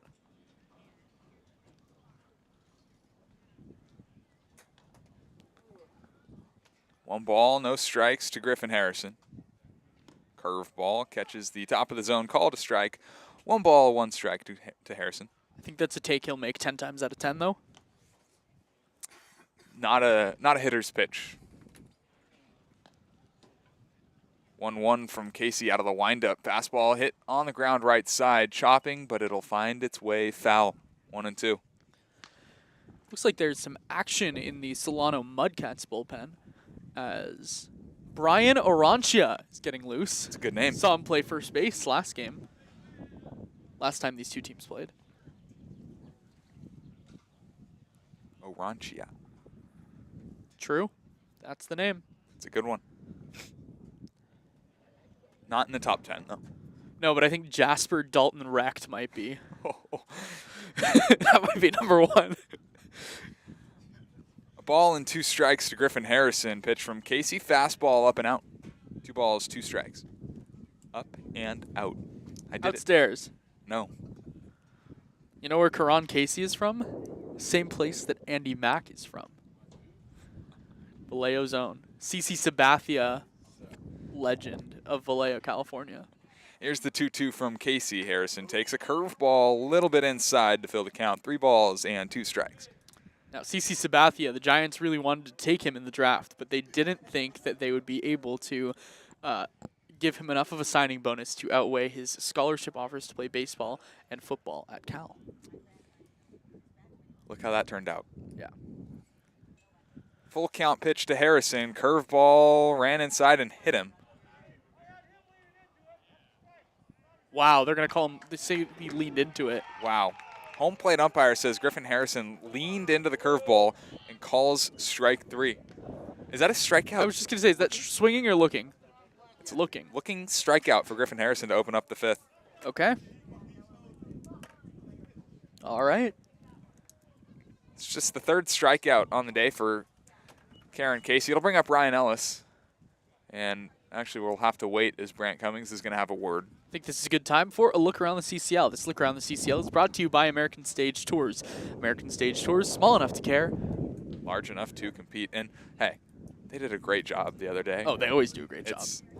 Who doesn't love American Stage Tours? Come on. No other games going on right now, but Slow and Conejo will play at Sparky Anderson Field tonight at 4. Healdsburg and Sonoma tonight at 6 at Arnold Field, a game that went into 11 innings yesterday. Santa Barbara Academy plays at the MLB Urban Youth Academy tonight at 6:05. Arroyo Seco and OC play at the Great Park tonight at 7. Now back to the CC Sabathia poll. Can anyone in this booth name the guy that the Giants took instead of CC Sabathia in whatever draft that was? I feel like This is one of my names that I used in the name game. I know who it is if you told me. Tony Torquato. Yeah, How did that turn out? not good. Yeah. I think Tony Torquato had like 55 career at-bats. Meeting at the mound, or meeting with the home plate umpire, is concluded. That'll bring up Ryan Ellis. 2-1 Mudcats on top of the Crawdads here in the bottom of the 5th inning. Ellis looking for his first hit of the ball game. Does have an RBI, grounded into a 4-3 ground out in the 3rd. Struck out to open up in the 1st. First pitch from Casey, curveball, a little bit outside, called a strike, nothing in 1. Now, Tony Torquato, when he played, was great. 298 average in his 53 at-bats of his career. Thank you. Thank you. 3 runs batted in. Lefty on lefty, 0-1 changeup had Ellis out in front, nothing in 2. And I believe that after he played for the Giants, he played for Team Italy. Wow. So, You know your stuff. was in the 2010 Giants World Series book, Band of Misfits. One of the best books I've ever read. Oh, It's like it's my money ball. It's your money ball. Nothing in 2 to Ellis, changeup in the dirt. Blocked by the catcher Balholm, but it doesn't matter. No one's on base. 1 and 2. I like, we've been over the And Me series. Oh, so good. We've been over that TED Talks about Ted Leitner. Uh-huh. That's a very, very good book. It's just about the personal stories that Leitner went through. Here's the 1-2 to Ellis. Curveball popped up on the infield. Third baseman Ben Pernetti racing in, reaches up. Two-handed catch for out number 2 here in the 5th. Liked TED Talks. It meant a lot to me because I listened to this guy my whole life. Ted Leitner is someone I really look up to. So getting to read his book, listening to the audio book of him talk, that was pretty cool too. So if you ever get the chance, I will. I'd say that's a very good book, and you should check that one out. Not sure how much reading you're doing nowadays. Not much. Here's Brian Duroff. Designated hitter is 0 for 1. Walked in the 1st. It's the only walk issued by Karen Casey. Also flew out to pretty deep left. About as far as you can hit it to left field in the 3rd. Casey out of the windup, delivers a fastball. This one hit pretty well. Deep left field. Max McGee on the track, but in front of the warning track, makes the catch for out number 3. The Crawdads go down 1-2-3 in the 5th. We're going top 6, 2-1 Mudcats.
Crawdads going to the bullpen in a 2-1 game in the 6th. This call to the bullpen is brought to you by NorCal Oaks. NorCal Oaks is a nonprofit organization dedicated to developing skilled players who want to excel in the game of baseball and softball while attaining strong character and life skills in a fun and positive environment. New pitcher, big righty. Austin, what you got?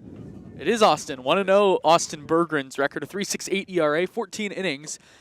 He has 16 strikeouts to 8 walks. First pitch swinging from the lead off hitter in this inning, Jackson Forbes swings right through it, 0-1. Sad it's not Jackson Forbes. It's Tyler Toby. Tyler Toby, that is correct. Slider misses outside, 1-1. Tyler Toby. It's a name. It's a good one. 266 average from him. 1-1, another slider, this one in the dirt. 2 balls and a strike to the newly entered Tyler Toby. And Came in as a defensive substitution a couple of innings ago. I think for Austin Berggren, we decided on the nickname Burgers over Bergs because he throws sliders. 2-1, slider hit right back up the middle. That's a leadoff base hit for Tyler Toby. Not the way Burgers wanted to get his day started. Just hung that 2-1 slider a little too far over the heart of the plate. But now, keep the ball on the ground, get a double play. Here's Alec Nava. The book on Ryan Resos is closed. He was phenomenal. 5 innings, 2 hits, 2 runs, one of which was earned. No walks and 5 strikeouts. Had a no-hitter going into the 5th inning.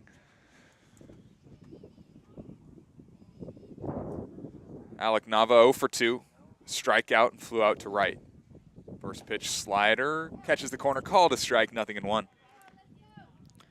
It's a big game for Berggren. I feel like he hasn't pitched in many high-leverage situations of late. But when he's been in games, he's been good. Trying to work around a leadoff single, 0-1. Slider downstairs, 1-1. Berggren hasn't given up a run since June 15th. It's about a month. It's pretty good. Had a rough first outing, if my memory serves correct. But since then, it's been phenomenal. 1-1. Slider swung on and missed. 1-2 to Alec Nava. Yeah, really the first 2 outings of the year for Berggren. 5 innings, 5 runs, 8 hits, 3 walks, 2 strikeouts. And then he had a big breakout game against the Stompers. 4 innings, a run, 2 hits, 8 strikeouts. And since then has been great. 1 ball, 2 strikes to Alec Nava. Nobody out here. Top of the 6th inning. Runner goes to second base, pitches down and out. Pitch or throw down to second is not in time. A stolen base for Tyler Toby. Did Austin Bergeron forget to duck on the mound? Like, it looked like he ducked very late The there. ball almost hit him in the head. Yeah. Don't want to do that. No. We like Bergie. We burgers. Bergie. I like Bergie. Okay. Bergie, Bergs, Burger, Austin. Austin. The greatest first name on the team, and it's really not close. I think he prefers Austin. Probably. He's not a huge nickname guy. Here's the 2-2 slider. They're going to say he went around. So Alec Nava first out and first strikeout for Austin Bergeron. Just a deadly slider. Nothing you can do with that pitch. Second strikeout for Nava. That was nasty. I'll bring up Nate Schwartz, who has struck out twice today, both swinging, both against Ryan Resus. Righty on righty matchup for him here. Slider, check swing, the appeal. He did not go 1-0. Austin Bergeron might be up there on the list of guys I would not want to hit against on this team. He is, I think he's just a little scary. He intimidates me. Very nice guy. I have to point that out. Here's the 1-0 from him. Called on the outer half, called a strike, 1-1. Couldn't tell what that was. Looked almost like a changeup. It was weird. I know he is throwing a cutter, so that could have been what it was. Maybe. 1-1 slider right down the middle, 1-2. Just a good pitch. Everything moves. Don't see too many fastballs, but when he throws them, it's a good pitch too. 1 ball, 2 strikes, 1 away. Nate Schwartz, designated hitter, swings right through a slider. Back-to-back punch-outs for Austin Bergeron. He's got 2 away in the 6th. Little hat trick for Nate Schwartz. I feel bad for him because I talked to him before the game. Good dude from my area. Likes the Crawdads hats more than the Mudcats hats. Yeah, Don't blame him. I don't either. You still haven't seen the Mudcats powder blues, which I think are the best jerseys in the CCL. Looking forward to it. As Mike Benavides steps in, swings through a slider, 0-1. That is such a good pitch from Austin Bergeron. It's unhittable. Unhittable. Benavides, 1 for 2 today, grounded out to third and singled and scored. Back in the 5th. 0-1 from Bergeron. Another slider. This one downstairs. 1 ball, 1 strike. Looks like a good spot. Same pitch. Yeah. Literally same spot. Little Swiss today. Swiss. Cheese. Because the zone looks like a piece of Swiss cheese. 1-1. Down and out. 2 balls and a strike to Mike Benavides. Outstairs. Did I say it? No. Okay. Why are you doing this to me? You're evil. My bad. 2 balls, 1 strike, 2 away, top of the 6th. Mudcats looking to add on. They lead 2-1.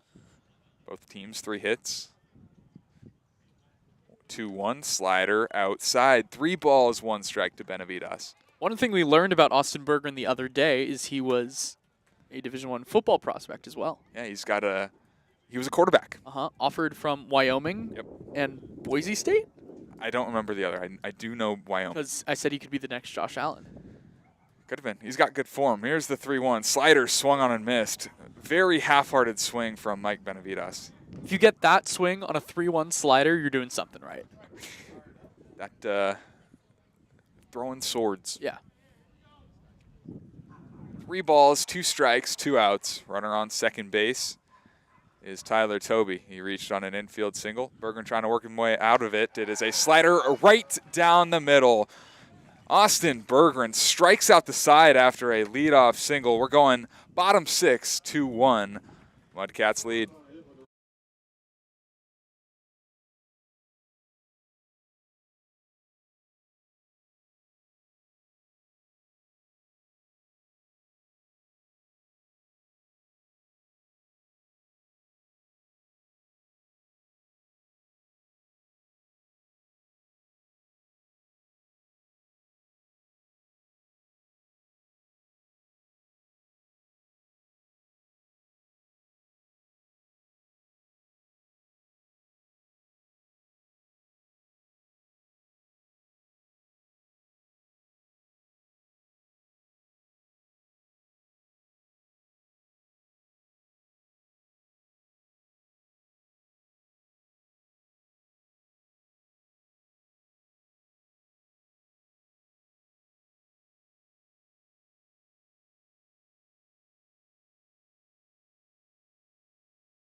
Bottom of the 6th inning. Karen Casey back to work for his 6th inning.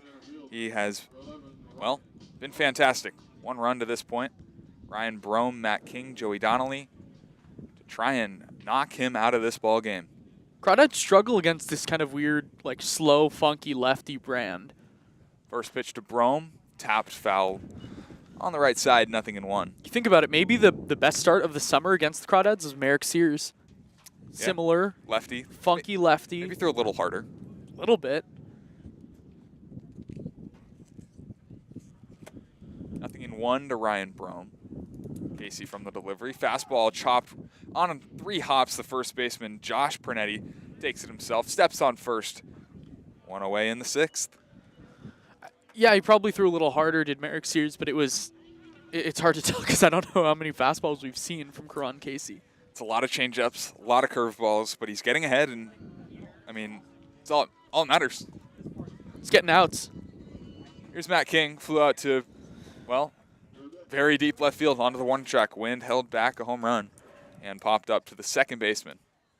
First pitch from Casey, fastball, misses outside, 1-0.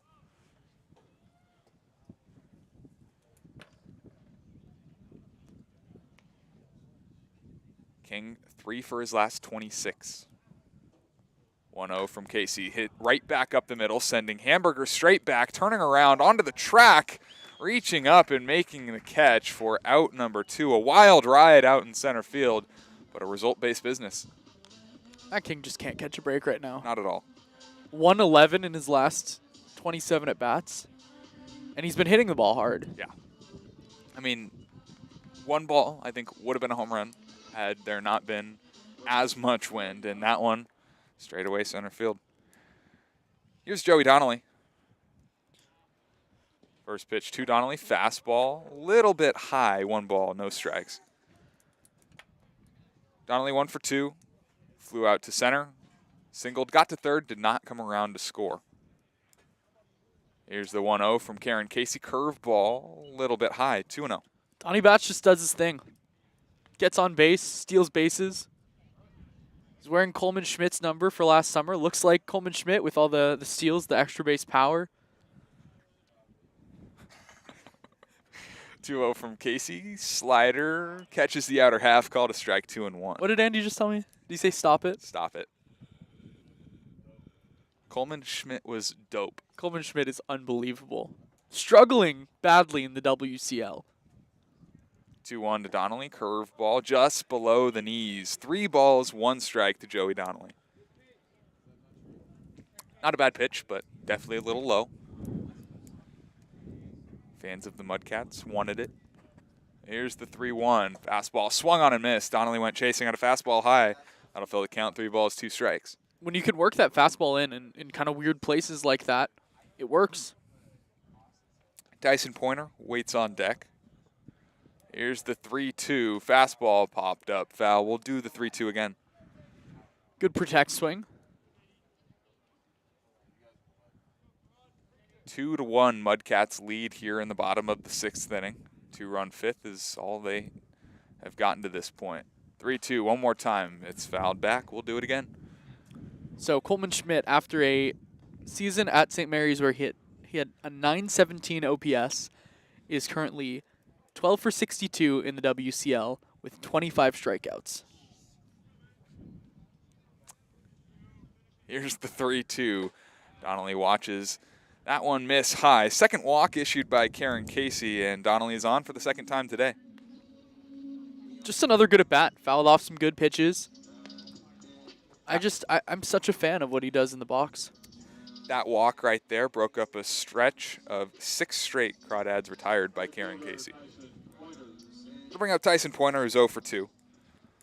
Flew out to left, pretty deep. Also struck out. Runner on and 2 outs for Tyson Pointer here.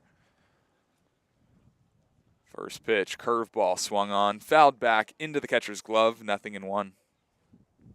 Great first pitch breaker. Pointer was way out in front.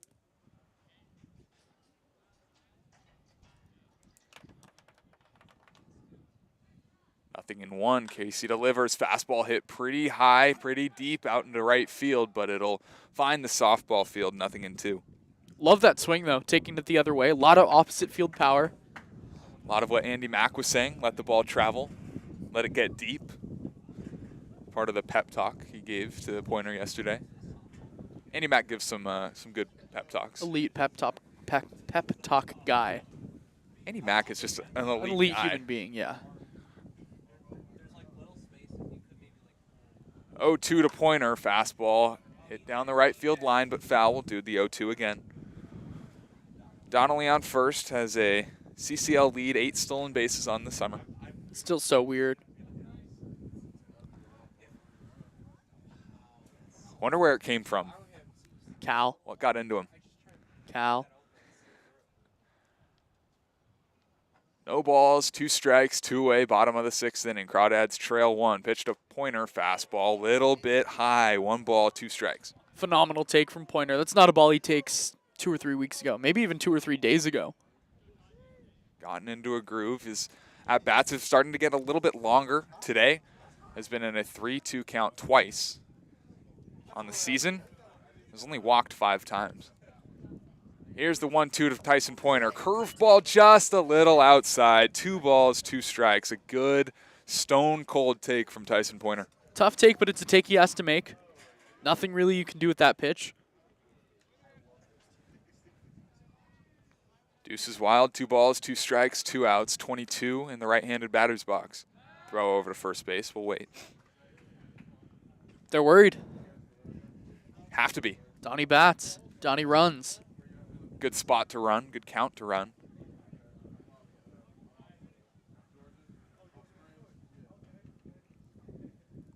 Here's the 2-2 from Karen Casey. Fastball way outside. 3 balls, 2 strikes. For the 3rd time today, Tyson Pointer is in a 3-2 count.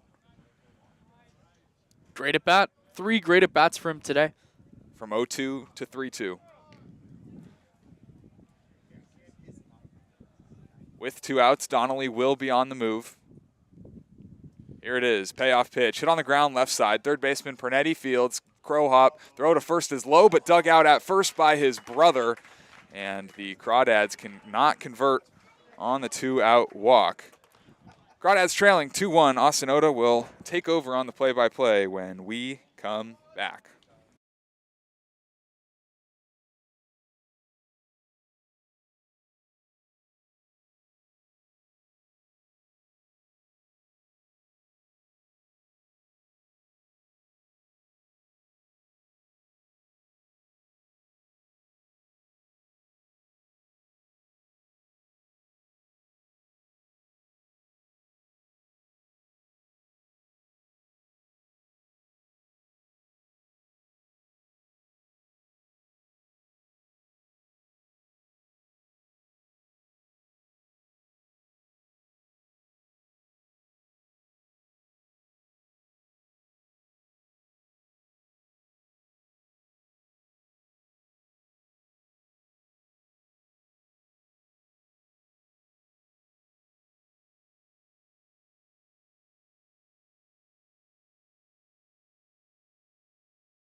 Top half of the 7th inning. Solano and Walnut Creek in a pitcher's duel, 2-1 as we start the top of the 7th. Austin Berggren struck out the side in his first inning of work. Now he's back for his second. First pitch he throws is a slider at the knees to Max McGee, 0-1. Max McGee on the day is 0 for 2, popped out to the shortstop Griffin Harrison, and then he grounded out to Ryan Ellis back in his second at bat. The 0-1. Slider swung on and missed, 0-2. With Berggren, he's almost got 2 sliders. It's one with one hard slider, one really hard, low, a lot less break on the slider, and one with more sweep to it. The 0-2 is a fastball up high, pops in and out of the glove. Nico button 1 and 2.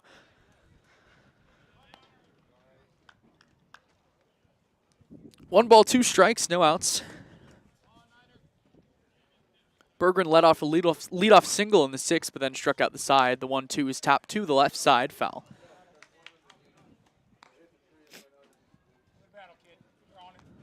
Karan Casey on the other end has just been tremendous for the Mudcats.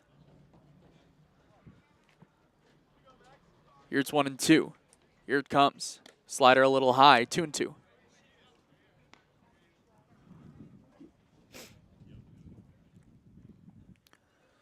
Two to 1, Crawdads trail here in the top of the 7th. Berggren to Max McGee. The 2-2. Fastball laced back. We'll do it again.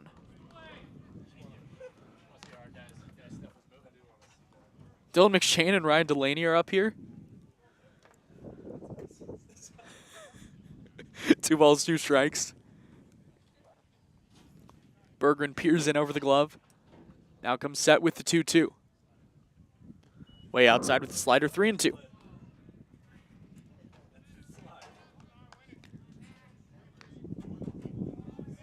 My hands right now are out in the sun. I'm trying to like lean over as much as possible. Part of me is shaded, and that part of me is very cold. Very windy. Doesn't feel like summer. The 3-2. Slider grounded up the middle. Ryan Ellis scoots over to his right. Picks it up, throws to first to retire. Max McGee for the first out. That'll bring up Josh Pernetti, who's 0 for 2. Pernetti, a fly out to center, a fly out to right. First baseman, Josh Bernetti. It was 4 hitless innings by Ryan Recess before a 2-run 5th inning with some help by a Crawdads error. On the other end, Karan Casey's given up just 1 run through his 6 innings of work in what is easily his best start of the summer. First pitch here to Pernetti is high and tight with a fastball, 1-0.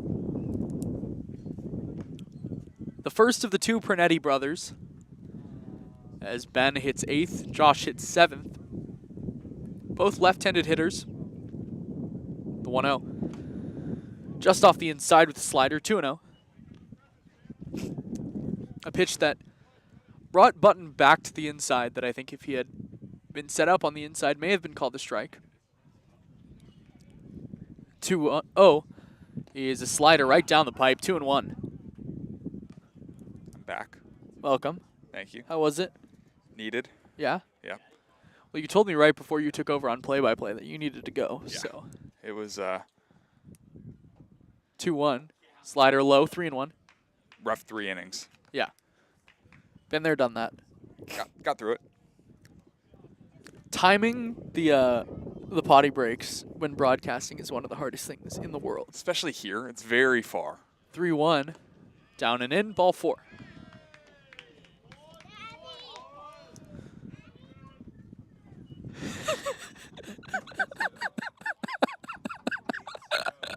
What?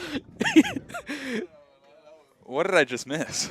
It was right by the field mic. You didn't get it? No. Third baseman, Daddy, I need to go poo-poo.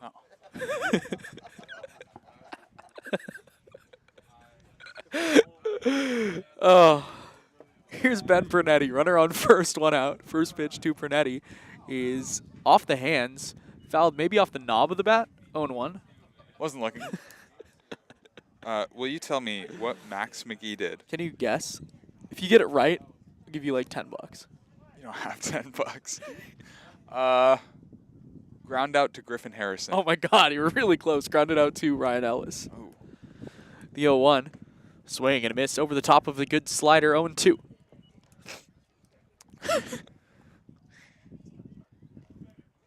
It's just one of those days. No balls, 2 strikes, 1 out. Top 7, 2-1 the score. Austin Berggren to Ben Pernetti. Berggren comes set at the belt, and the 0-2 is chopped to the right side, through the right side, a base hit. It'll be Pernetti's on the bases on first and second. Throw back to first is just a little late, and Ben Pernetti was taking a big, big turnaround first. I turned to go right into my book, and I just heard, "No way!" Yeah, he was doing some dancing off first. Got a little lackadaisical. Nice Good heads up. word. You like that word of the day? Lackadaisical. It's a big one for me. Yeah, can you spell it? No. I don't know if I can spell lackadaisical. L-A. Here's Nate Hamburger. Hamburger's 0 for 2 today. Reached base on what was the most crucial play of the game to this point. Grounded one over to Matt King. Made a strong throw to first, but Donnelly just dropped it. First pitch slider off the outside, 1-0. L-A-C-K-A-D-A. That's lackadaisical. Is that not what I said?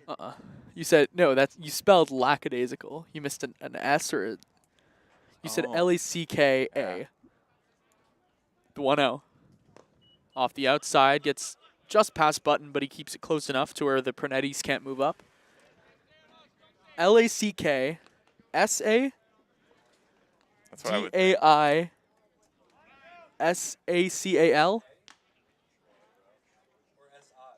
S-I, I think. I don't know. I can't find it.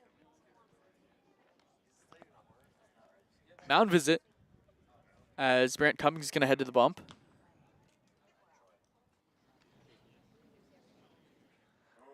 It's a 2-0 count right now. Ryan Troy is getting loose quickly in the bullpen. Troy threw what, 3 pitches yesterday? I think 2. 2. Yeah. So he's warm. Should Or be he's available. More than available. Mound visit is over. I have a gaucho friend, yeah.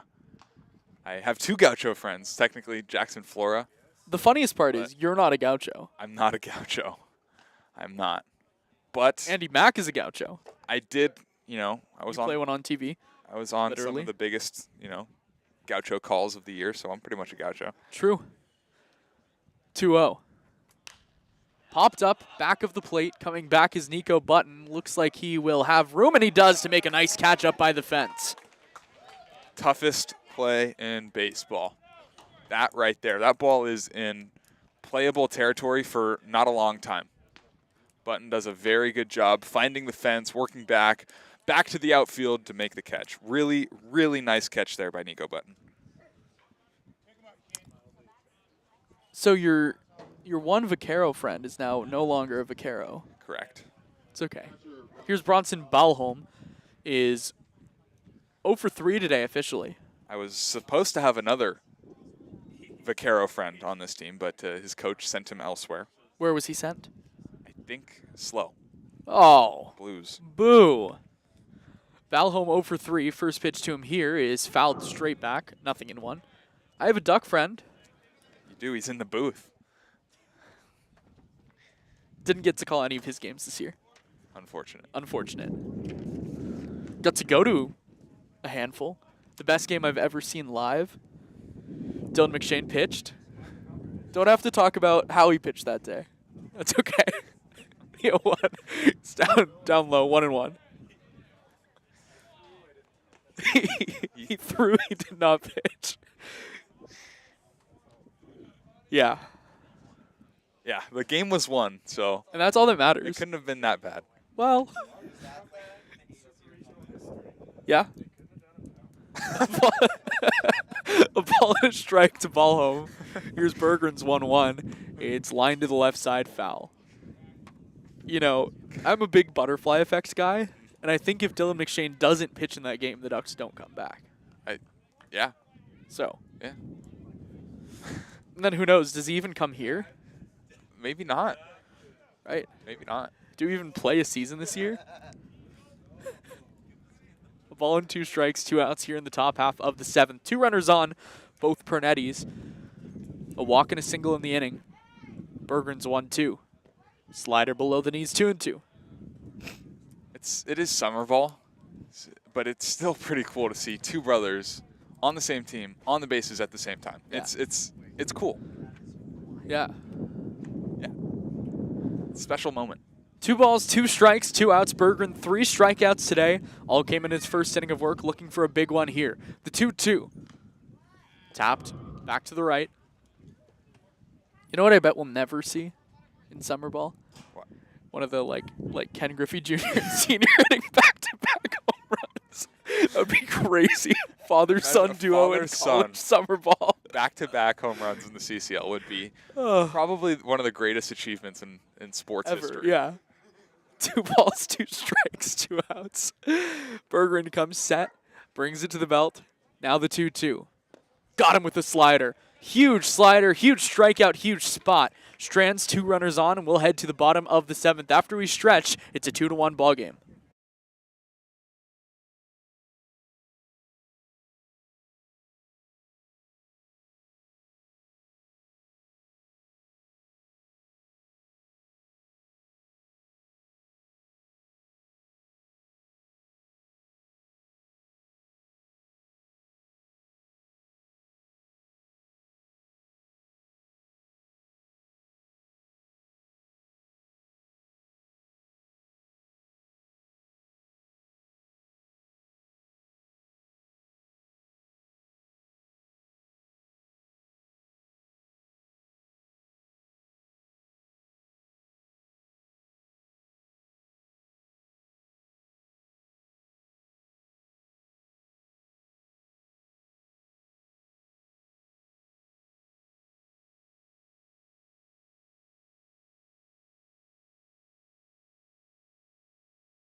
This call to the bullpen is brought to you by NorCal Oaks. NorCal Oaks is a nonprofit organization dedicated to developing skilled players who want to excel in the game of baseball and softball while attaining strong life and character skills in a fun and positive environment. It's Brian Orancha. Hey, you can do a little bit of pitching, a little bit of hitting today. He's on the bump. 0-1 win-loss, 5.19 ERA, 6th game, 8 2/3, 7 strikeouts, 8 hits, 9 walks. First pitch to Cole Fellows is smashed on the ground to the left side. Up with it is Tyler Toby on a backhand. Throws high to first, and it's brought back by Josh Pernetti for the first out. Hey, close play. Credit to Cole Fellows hustling down the line, but overall, I mean, a really good job by Pernetti. Going up, coming down, keeping that foot on the bag. Out number 1. Cole Fellows has only seen 3 pitches today. Love it. He's 0 for 3. Still Don't love it. that, but Yeah. I love that approach. Nico Button is 1 for 2, a flyout and a single. Another good day for Nico. First pitch to him here is a fastball just a little high, 1-0. Brian Orancha. Solid name. Solid name. Mudcats might be the best top to bottom name team. 1-0 changeup, swung on and missed. Agree. Dads have a couple. There's solid ones, yes. If the name game was all about Ryans, the Crawdads would be elite. Yeah. Yesterday, Cody Perry and I made an all Ryan team. Really? Uh-huh. There were only 7. 1-1 up high, 2-1. So We decided, Got to go 2 outfielders. Is that the? or throw in a Brian and a Ryder, Yeah. which I think you could do. Okay. 2-1. Button pops it up left side, foul. So I think it was Ryan Ellis behind the plate, because that's the hardest position to fill, and he's caught before. Okay. Ryan Brom at short.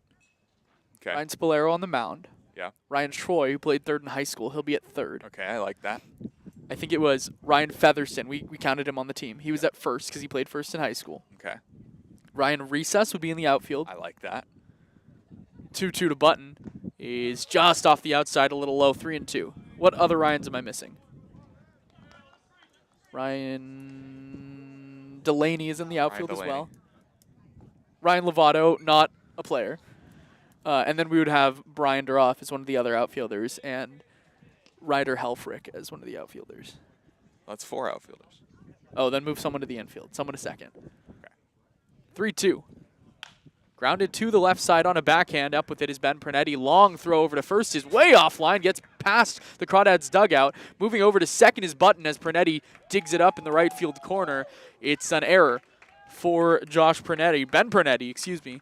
And Nico Button's in at second. That was a little bit bizarre. Second error of the day for the Mudcats, but I mean, that was pretty much right at him. Went to the backhand, all good from there. Double clutch, crow hop, and immediately you could see the ball was high out of his hand and just sailed it. Very, very tough break for Brian Arancha. Arancha made a good pitch. Yep. Should have been an out. Always feel for a pitcher when his defense makes it an error. Yeah. Here's Griffin Harrison. We haven't gotten this deep into 707 yet. You can't. You can't get too deep. Why? It's no clean version. Oh, got it. My bad. It's a very good song. That was played at least 3 or 4 times on my descent through the coast. Wow. And then Some big words for you today. back on the ascent. Yeah. Yes. Yeah. Yeah. Call 3 him or a 4. journalism major. I'm not. Don't look at his Twitter. Hey, I broke the news, and that's what matters. It was groundbreaking. Had to get it out quick. Griffin Harrison steps in. He's 1 for 2 today. Nico's on second with 1 out. 2-1 the score here in the bottom of the 7th. Crawdads trail by 1. First pitch to Griffin Harrison is a slider at the knees called strike 1.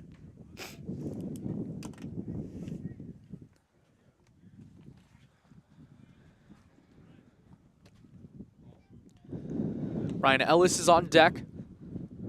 1-run game, tying run, stands 180 feet away on second. Button, a big leadoff second. Now the 0-1 to Harrison is tapped foul off of Griffin Harrison. 0-2. It's a good pitch. Slider, down and out, on the corner. I mean, spotted up there, you're not going to get any hard contact. No balls, 2 strikes, 1 out. Bottom 7. Brian Arancha comes set at the belt. Looks to second now, back to the plate. Looks to second again. Now is 0-2. Slider check swing. Did he go? No, says the field umpire. 1-2. Good take. Same pitch as the pitch previous. Harrison picks up on it, leaves it in the dirt, gives him another chance in this at-bat. Extend it, make Arancha throw some more pitches. Arancha steps off.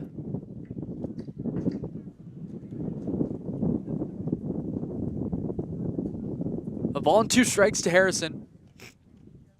Tying run on second. The 1-2. High and tight with the fastball, 2-2. Yeah, I like that pitch. Firm fastball after a few sliders. Up and in, brush him off. You always got to remind the hitter it's your plate. 2 balls, 2 strikes. Here's the 2-2. Slider flip to the right side, foul. You have to. I can't. Andy's too much. Do you not hear him? No. Do you need, like genuinely, do you need your ears checked out? Maybe.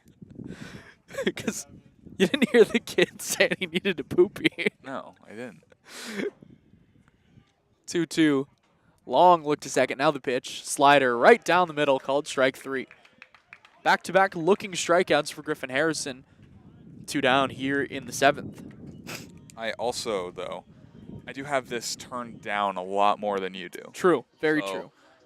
You know, I kind of barely hear myself. I barely hear you. Yeah, I didn't even think about that. How do you hear me? Well, I hear you to my right, and I hear you a little bit in my headphones, so it's enough. Okay. Yeah.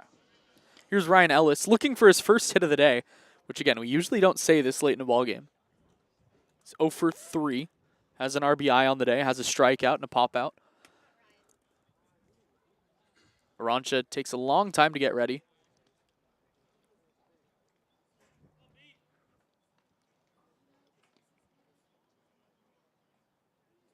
First pitch. High and tight with the fastball, 1-0. Arancha, solid fastball, solid slider. Slider's definitely the kill pitch. It's a good one, too.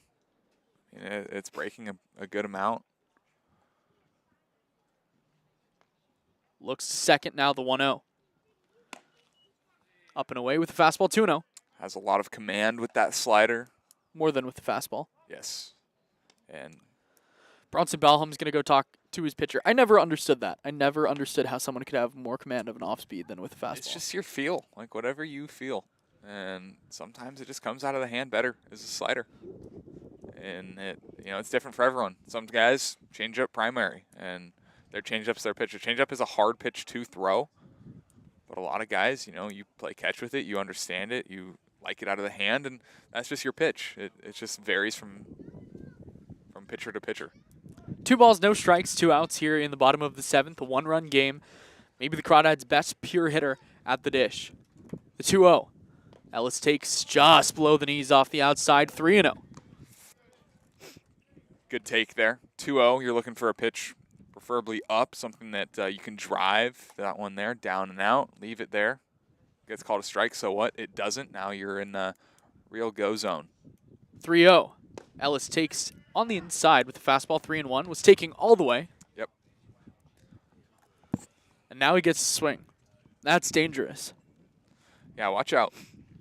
3 balls, 1 strike, 2 outs. Bottom of the 7th inning, a 1-run ball game. Nico Button, the tying runner, on second. Ellis the go-ahead at the plate. The 3-1. Curveball, call the strike on the outside. Ellis didn't think so. Ellis was already about a quarter of the way to first. He's going to step back in the batter's box. He's talking to the home plate umpire. He is not happy. Shouldn't be. Brutal call. 3 balls, 2 strikes, 2 outs. Arancha nods his head. Long wait. Give me the pitch clock. Ellis calls time. Ryan Spolero was turkeying in the dugout. I heard that. 3 balls, 2 strikes, 2 outs. Arancha to Ellis. Here's the 3-2. Ellis takes a changeup off the outside, ball 4. Ball don't lie, and should have been a pitch previous. Ellis still not happy. Shouldn't be happy about it. But extend this inning, pass the stick, pass it to Brian Duroff, who should probably have 2 home runs today. This is the guy you want at the plate. Yeah. The wind has died down a little bit. If I am the Mudcats pitching, I'm worried. I am not extremely confident pitching to this guy. Button on second, Ellis on first. Ellis the go-ahead run at first. Button the tying run on second. 2-1 the score. Brian Duroff 0 for 2, but has hit 2 balls to the track. First pitch to him here. Down below the knees, 1-0.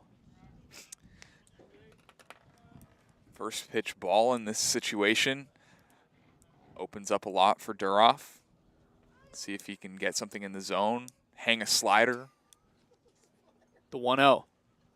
Slider, just a little tight, 2-0. I like that that height for Duroff to get extended on and crush something into a gap. Obviously a little inside, good take. Fastball hasn't really been there this inning, so you can kind of start to sit on that slider. 2 balls and no strikes to Duroff. Button on second, Ellis on first. The 2-0. Duroff takes the slider on the outside, 2-1. That's a slider you can't do anything with. That's dotted up on the corner. For sure a strike and just a pitcher's pitch. 2 balls and a strike to Brian Duroff. The 2-1. Slider pounded to the left side, foul. 2-2. Not often do you get Rilo jumping out of his shoes, but that ball was hit hard. Had to move quick. Doesn't do that often. 2 balls, 2 strikes, 2 outs. Brian Duroff at the dish, needs to protect now. Tying run on second, go ahead on first. Insurance at the dish. The 2-2 pitch. Duroff takes just a little tight. Wow. Whew. Okay. Thank you. Second chance. That's another life right there. That was right down the middle. Wow. That was right down the middle. 3 balls, 2 strikes, 2 outs. Runners will be moving. Ryan Brome is on deck. Duroff, tons of power at the plate. Now Arancha may be flustered.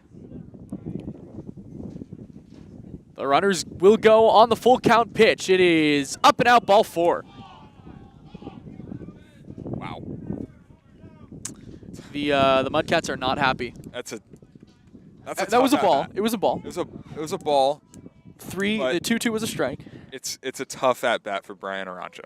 Should never have been in this situation to walk the guy. Never. Tough. Tough. Yeah. Tough. Hey, bases loaded. Visit to the mound.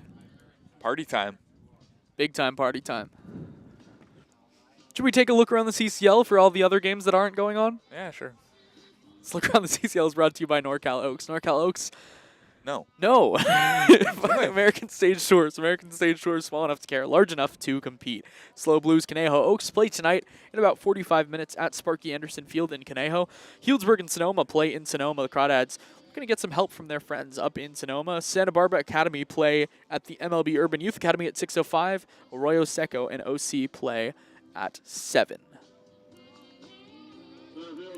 In non-league action, Lincoln and Medford play tonight at 5. Here's Ryan Brome, the CCL's leader in runs batted in, a chance to give the Crawdads the lead or more with the bases loaded and 2 outs. Arancha's first pitch to him is a big swing and a miss on a good fastball, 0-1.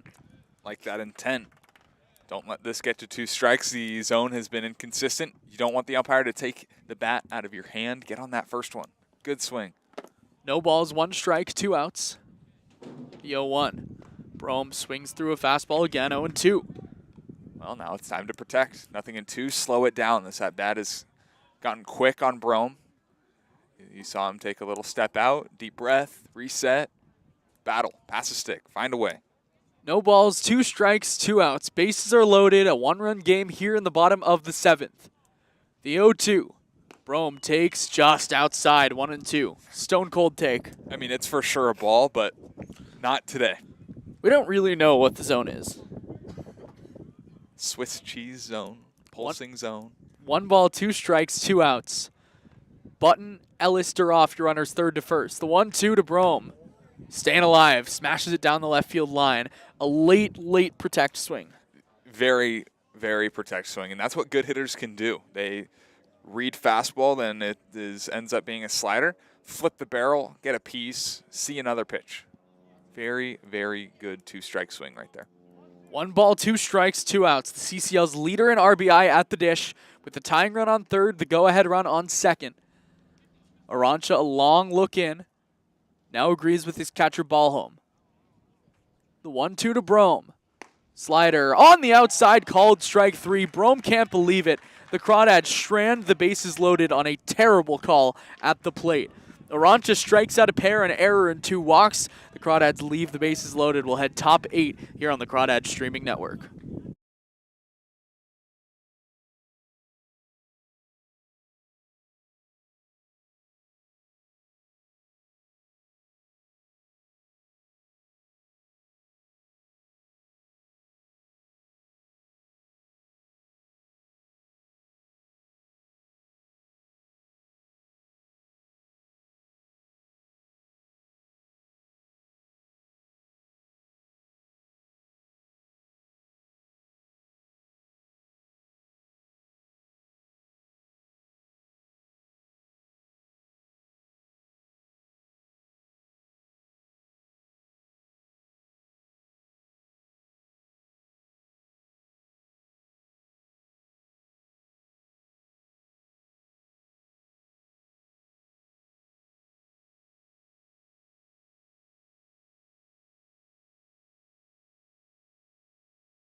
This call to the bullpen is brought to you by NorCal Oaks. NorCal Oaks is a nonprofit organization dedicated to developing skilled players who want to excel at the game of baseball and softball while attaining strong character and life skills in a fun and positive environment. It is the Gaucho legend, Ryan Troy. Vaquero legend, Crawdad legend, Gaucho legend, Ryan Troy. He's been very, very good ever since his first start. 2.45 ERA in the non-league. That's in 4 games, 3 2/3, 6 strikeouts, 4 walks, a little high, 2 hits.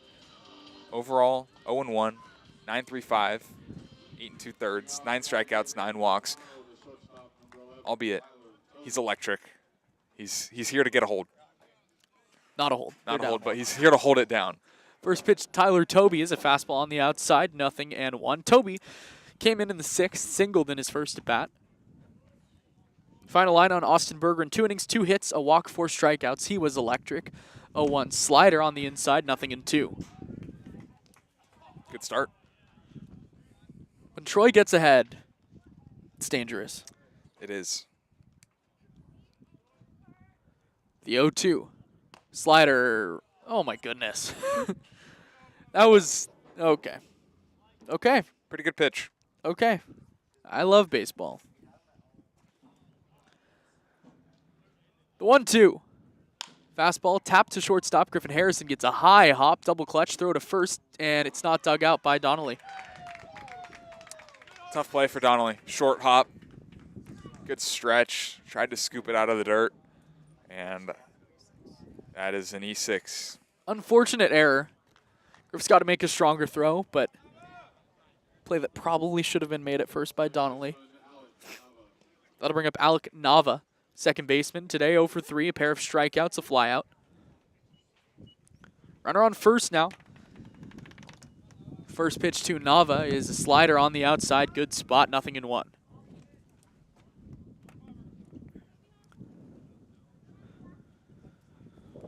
Two to 1, Crawdads trail here in the top of the 8th. The 0-1. Fastball in on the hands, popped up, shallow left field. Going back is Griffin Harrison. Coming in is Cole Fellows, but it's Griffin Harrison who reaches up over his left shoulder to make the catch for the first out. Hey, Cole Fellows had a bad jump on that, started back, and took him a few seconds to realize, hey, that's not hit all that deep.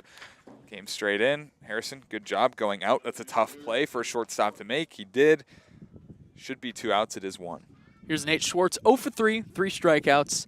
He's got the hat trick, looking to avoid the sombrero. First pitch, runner goes, throw to second by Button is perfect. It's in time, got him at second. Do not run on Nico Button. Nico Button. Show off the hose, why don't you? Should be 2 outs. There is 2 outs. Error is erased. A ball and no strikes. What a throw by Nico Button. That was literally perfect. The 1-0. Slider wraps on the inside corner, 1-1. Ryan Troy is good. He is. That's why he's a gaucho. The 1-1. Slider tapped off to the left side, foul. Nate Schwartz in danger of the golden sombrero. It's not a good, Not a good place to be. no. 1 ball, 2 strikes, 2 outs. Here's the 1-2. Just staying alive. Fouls it off to the right. I love our booth, guys. It's wild. It's a struggle. It's a good booth. Good booth up here. 1 ball, 2 strikes, 2 outs. Ryan Troy, after erasing the leadoff error, ahead 1-2. Here it is. Slider, I have no idea how he hit that pitch to the right. I mean, slider up and in. Starts at his back, ends probably still a ball. Hits it to the right side. Yeah, okay. It's a good job to protect. Baseball is an interesting game. 1 ball, 2 strikes, 2 outs. Ryan Troy ahead in the count. The 1-2. Fastball off the outside, 2-2. Great pitch. Really, really good pitch. Got him to bite. Didn't get him to fully chase. Now, fastball outside, fastball inside. You get a swing and a miss. The 2-2. Slider, tapped foul off to the left. I have no idea how Nate Schwartz is hitting these pitches. It's a good at-bat. It's a really, really good at-bat. This is a very impressive at-bat. Troy, we know the frisbee that he's got. It's a good slider. Fastball, 88 up to 91. 2 balls, 2 strikes, 2 outs. Ryan Troy comes to the plate with the 2-2. It's hit high and deep to left field. Going over is Cole Fellows, but it's going to be well foul. Hey, that's the Gilly corner. I like that. Can we start calling left field Gilly's corner? That's what I was calling it yesterday. I love that. It is Gilly's corner. I mean, if he's not hitting a home run, there's almost an 85% chance that there's a foul ball. It's a foul ball in into net. Gilly's corner. Yeah. Yeah.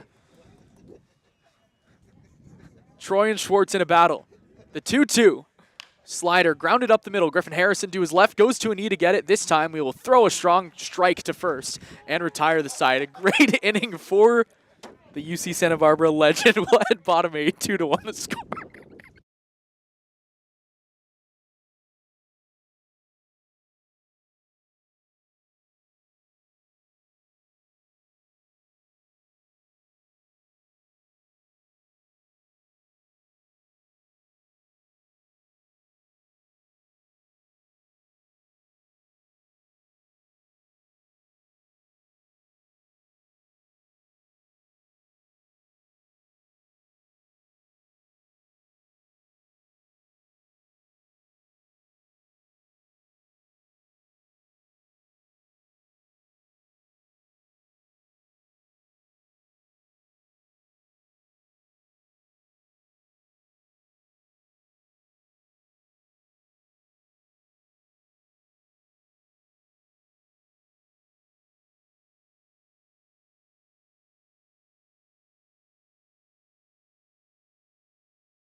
Bottom half of the 8th inning, Dad's chasing one with Matt King, Joey Donnelly, Tyson Pointer due to hit.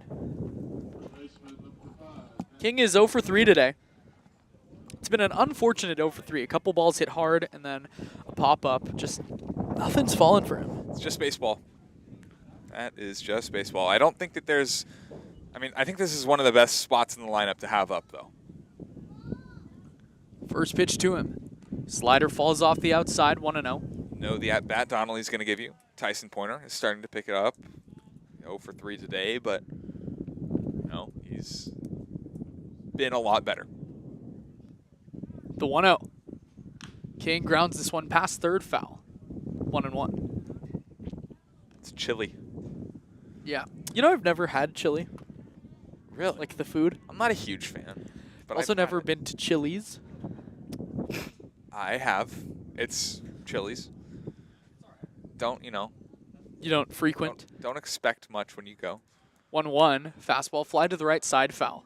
If you expect Chili's when you go to Chili's, then you'll have a good time. If you expect a 5-star, you won't. Right. So, expect Chili's. I had Olive Garden for the first time this last year. Never had Olive Garden. Solid. Does its thing. Really? Yeah. The 1-2 to King. Change up off the inside, 2-2. Never been to like Red Lobster. I've never No. been to Applebee's. Nope. Never. Yeah. Golden don't even know Corral, what Golden I have- Corral is. It's like a buffet. Ugh. Yeah, it's kind of rough, but 2-2. Slider, dugout, grounded to the left side. have been. It's fine. It's not good. It's fine. This review of mid-American fast food chain plus restaurants is brought to you by me. 2 balls, 2 strikes to Matt King. Joey Donnelly waits on deck. Tyson Pointer in the hole in a 1-run game. The 2-2 comes in and does not get Matt King. Somehow spun away from it. It's 3-2. know, I think he might have taken the hit by pitch in that situation. 2-strike count. Put yourself on base to lead off an inning. There's a slider. Can't hurt that much. The 3-2. Fastball pounded through the left side into left field. That's a base hit. Finally, needed it. Or just do that. A lot better than a hit by pitch. Here's the Moon Man, Joey Donnelly in a big spot. A hit, a walk today, a stolen base, a line out to center. Just doing Joey Donnelly things. First baseman, Joey Donnelly. I said it was brisk earlier. Have you ever heard it's brick for when it's cold? No. Sports director at KCSB, Cameron Kurland, would say it's brick when it was cold. First pitch to Donnelly, squares to bunt, gets it down third base side. Up with it is Ben Pernetti. He's just going to take his easy throw to first and just retire Joey Donnelly. That is a great piece of small ball by Joey Donnelly. Joey Donnelly, we know that he can provide some power. He's got a very good bat, but unselfish at bat. Dropping it down, put a runner in scoring position for Tyson Pointer. Clap it up for Joey Donnelly.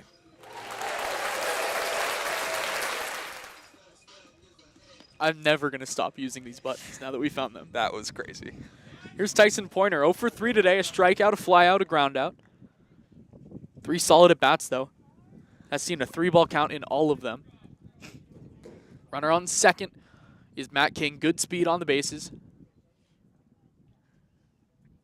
First pitch to Pointer. Fastball at the knees, 0-1. 50-50 call right there. Could have gone either way. Tyson Pointer, hey, he's gone from 0-2 to 3-2 twice today. So he's working some good at-bats. Now it's time to do what Matt King did, cash in. The 0-1. Swing and a miss. Pushed the fastball past him, 0-2. It's a good heater. Hasn't really been able to locate it, but first 2 pitches in this at-bat, both fastballs, both well located. One by Pointer. No balls, 2 strikes, 1 out. The 0-2 to Pointer. Fastball hit high. Shallow center field. Coming in as the center fielder. He will make the catch as he goes into a slide to his left. Just tough luck for the Crawdads. Hey, it wasn't hit well, but nice play nonetheless out in center field by Nathan Hamburger, sprinting all the way in. No gray skies here. No. All blue skies. Here's Cole Fellows. 0 for 3 today. Pair of groundouts and an error. He's hit the ball well his last time. Couple slow choppers, but this is a guy with how hot he's been recently you want at the plate. Absolutely. Runner on second, 2 outs. King is the runner on second. He's the tying runner here in the 8th. First pitch to Fellows. Up high with the fastball, ball and no strikes. He took a pitch. He hasn't done that today. First time today he has taken a pitch. He's seen 4 pitches now in his Swung 4 at 3 of them, yeah. Swung at 3 of them. 1 ball, no strikes, 2 outs. King on second. Nico Button on deck. The 1-0 to Fellows. Slider at the knees, 1-1. Yeah, not so sure about that. Looked down, looked in. Fellows didn't like it. Evens the count at 1s. Whole lot better than 2-0 if you're a pitcher. The 1-1. Fellows takes a changeup down low, 2-1. Good block by Ballholm.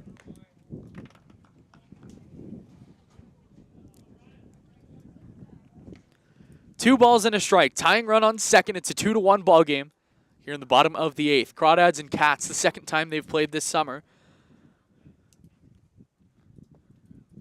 The 2-1. Fastball off the outside, 3-1. Tough take right there. I mean, that's a good pitch. That's a very good pitch. Probably a ball. Called a ball. Now, Fellows, 3-1. Go time. Green light.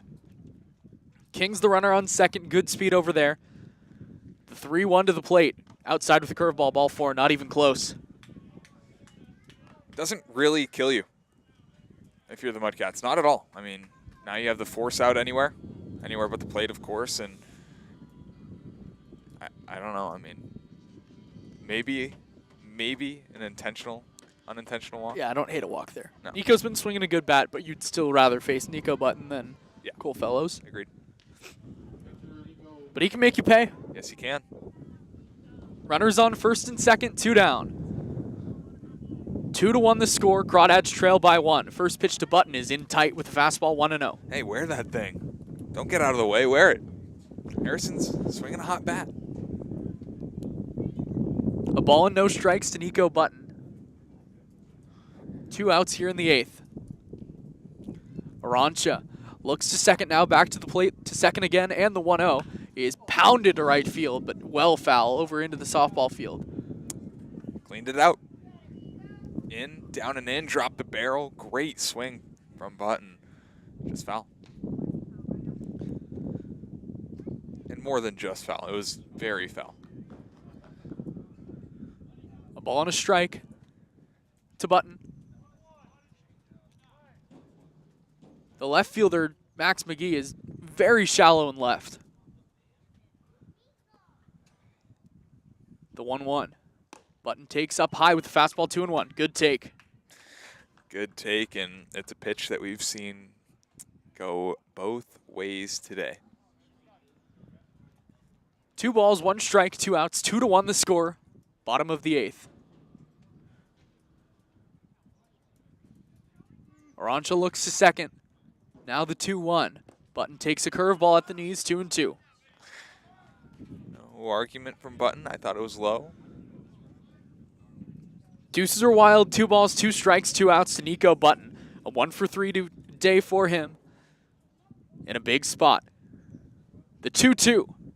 Button flips it foul off to the left. He stays alive. Keep battling. Keep battling. 2 balls, 2 strikes, 2 outs. The catcher, Nico Button, at the plate. Griffin Harrison waits on deck.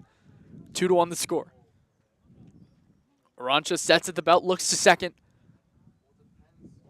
The 2-2. Button takes just a little high, ball 3. Didn't help that the catcher ball home couldn't corral it. 3-2.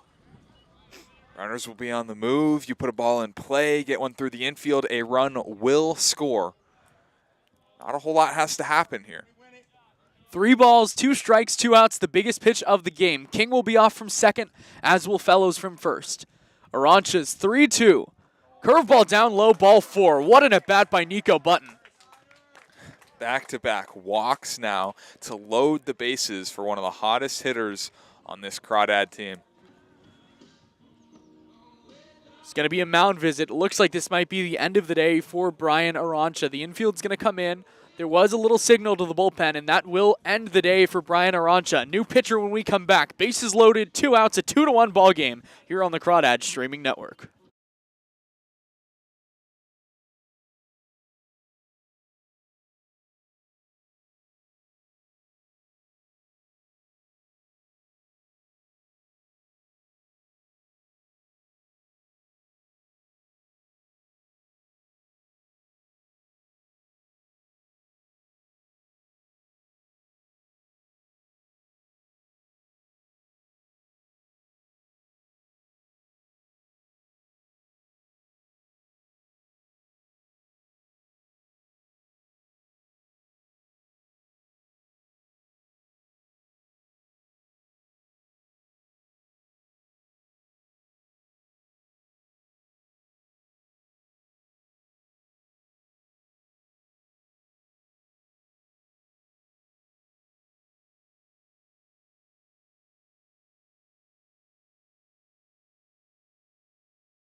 This call to the bullpen is brought to you by NorCal Oaks. NorCal Oaks is a nonprofit organization dedicated to developing skilled players who want to excel at the game of baseball and softball, while attaining strong character and life skills in a fun and positive environment.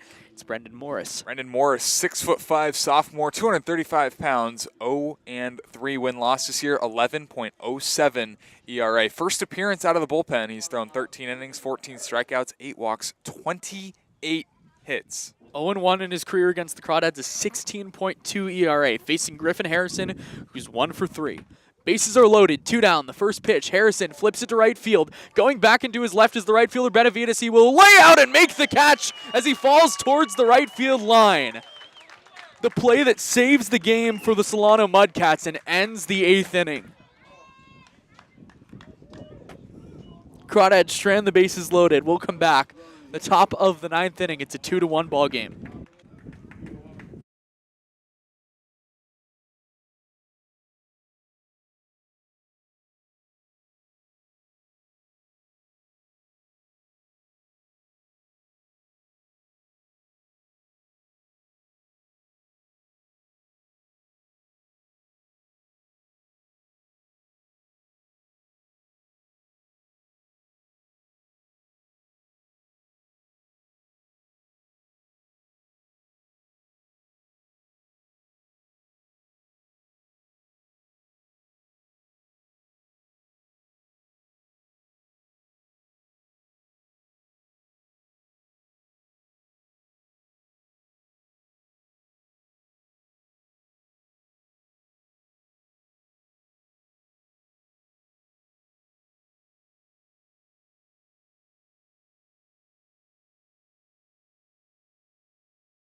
Some defensive changes for the Crawdads as Casey Cummings comes into the game to play center field, moving Ryan Brome over to first, so Donnelly's day is over. It'll be Michael Benavides, Max McGee, and Josh Pernetti after Michael Benavides made the catch of the season against the Crawdads. Game saver. Benavides is 1 for 3 today. Hit the first hit of the game, also struck out, grounded out to third. First pitch from Ryan Troy is a fastball in on the hands, called a little tight, 1-0. All right. Looks pretty good. Guess not. 2 runs in the 5th for the Mudcats, a run in the 3rd for the Dads, and that's all that is scored today. A pitcher's duel. The 1-0. Fastball high, 2-0. In the bottom of the 9th, the Crawdads will have Ryan Ellis, Brian Duroff, Ryan Brome. Just about as good as you can ask for. Ryan. Matt. Ryan, Matt. The 2-0. Slider a little high, 3-0. No leadoff walks, Ryan. Yeah, that 90% of the time, what do they do? Yeah, they come around to score. We know that. Got to keep this at a 1-run game. Troy to Benavides, the 3-0. High ball 4, not even close. Looks like Ryan Spolero is actually tossing out there in the bullpen. I don't think it's, I don't think he's coming into this one. Fitzpatrick is throwing a little bit. I think this is Ryan Troy's inning to finish. Max McGee is 0 for 3, and he's coming to the plate. Braden Indelicato goes to run over at first. So Michael Benavides' very solid day is over. Here's Max McGee. First pitch squares to bunt, takes the slider just a little high, 1-0. 5 straight balls for Troy. Take a deep breath. Get back in the zone. They're giving you an out. Take it.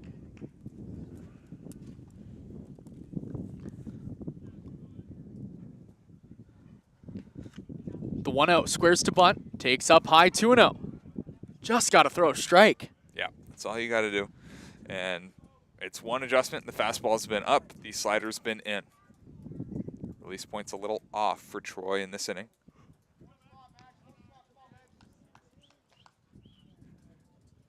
Troy comes set. 2-0. Outside ball 3.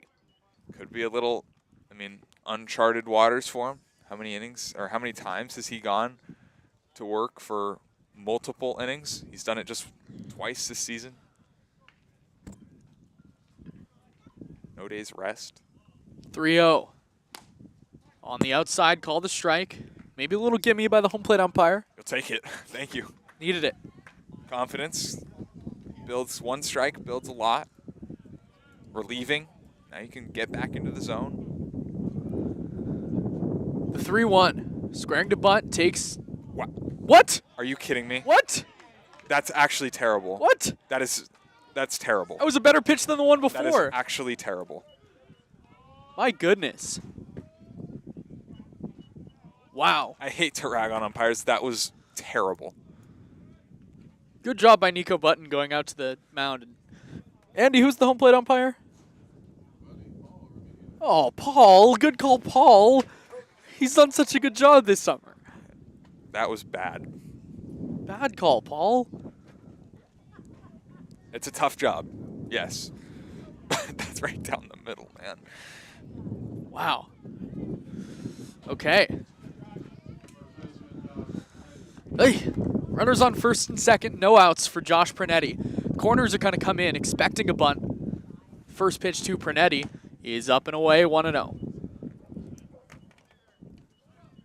It's one of the worst misses I've seen all summer. It's of all time. Yeah, That was bad.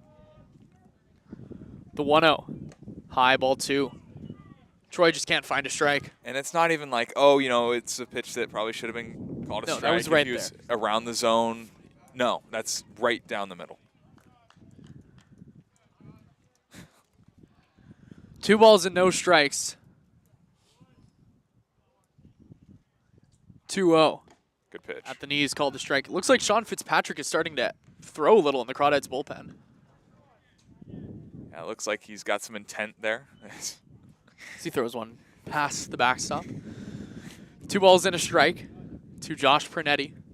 He's 0 for 2 with a walk today, the 2-1.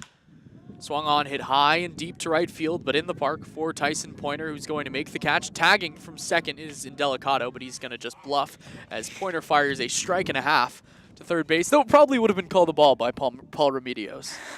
Don't run on Tyson Pointer. We know Brome's got a cannon. Yeah, well, let me introduce you to Tyson Pointer, because if he'd went, he would have been very out. It'll be a pinch hitter. This looks like Jeff Hoffman. Not to be confused with Jeff Hoffman. Oh, just kidding. Jeff Hoffman's been in the game. Just missed it. But not to be confused with Jeff Hoffman. Legend of the Colorado Rockies? Are you thinking of Jeff Walker? No, that's Larry Walker. Larry Walker. Jeff Hoffman was a very bad starting pitcher for the Rockies. Yeah, I don't know. When did he play? Like 2 years ago. Don't remember. Jeff Hoffman. Hoffman is pitching this year. Oh, and has been good this year for Philly. Sure. And that's the end of the day for Ryan Troy. We're going to step aside. Sean Fitzpatrick's going to come in when we come back. A 2-1 ball game.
This call to the bullpen is brought to you by NorCal Oaks. NorCal Oaks is a nonprofit organization dedicated to developing skilled players who want to excel in the game of baseball and softball while attaining strong character and life skills in a fun and positive environment.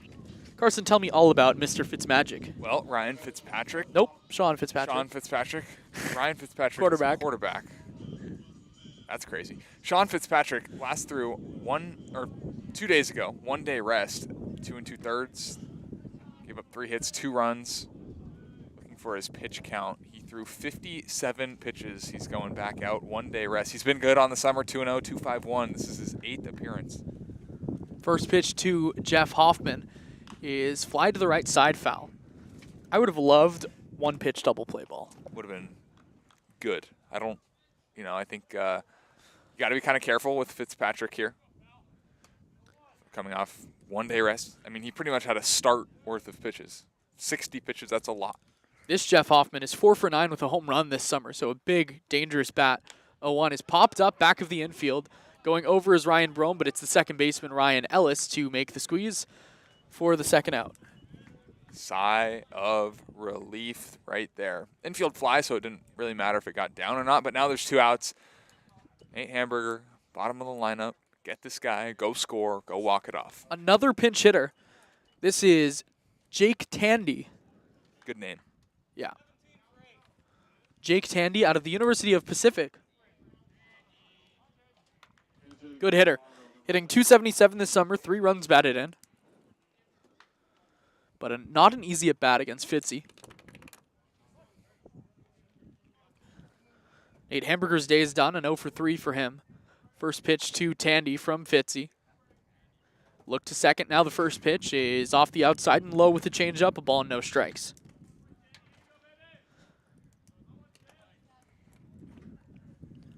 Two to 1 the score here in the top of the 9th. Dads trail by 1.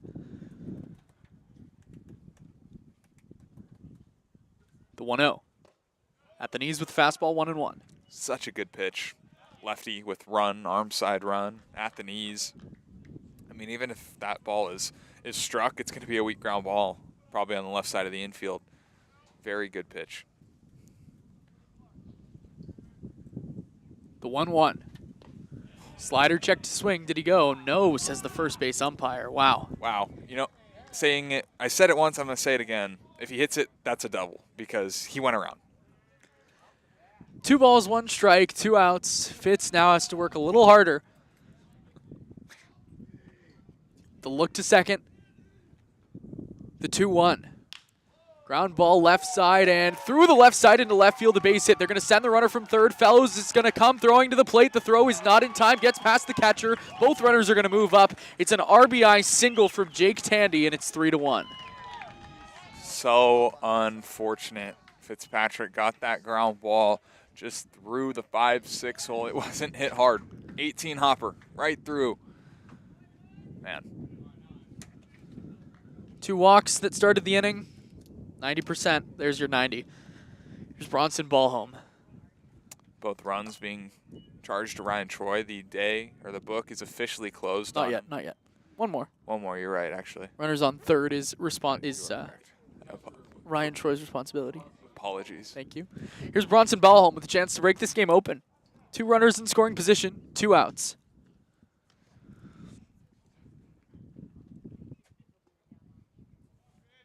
Gotta think. If that 1-1 check swing was called. You just put yourself in a much better position. Bronson Ballholm is 0 for 4 today. First pitch to him is down with a changeup, 1-0. Sure, Brant Cummings would have loved to just use Fitzy for about 10 pitches today. Yeah, this is, already a lot for him. It's only at 6, but still feels like a little too much. The 1-0 at the knees, 1-1. You kind of put him in expecting 2 batters, at the 2 most. outs, yeah. Maybe even get a ground ball on the first or second pitch he throws. So, third batter after 60 pitches is a little sketchy. The 1-1. High chopper back over the mound. Griffin Harrison gets a big hop. Will throw to first and retire the side. So a run comes home to score on 2 walks, a hit, no errors 2 runners left on. We'll head to the bottom of the 9th. Ryan Ellis, Brian Duroff, Ryan Brome. Crawdads need 2 to tie, 3 to send everyone home happy. We'll be right back here on the Crawdads Streaming Network.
Bottom of the 9th inning. Ryan Ellis, Brian Duroff, Ryan Brome to hit for the Crawdads against Brendan Morris.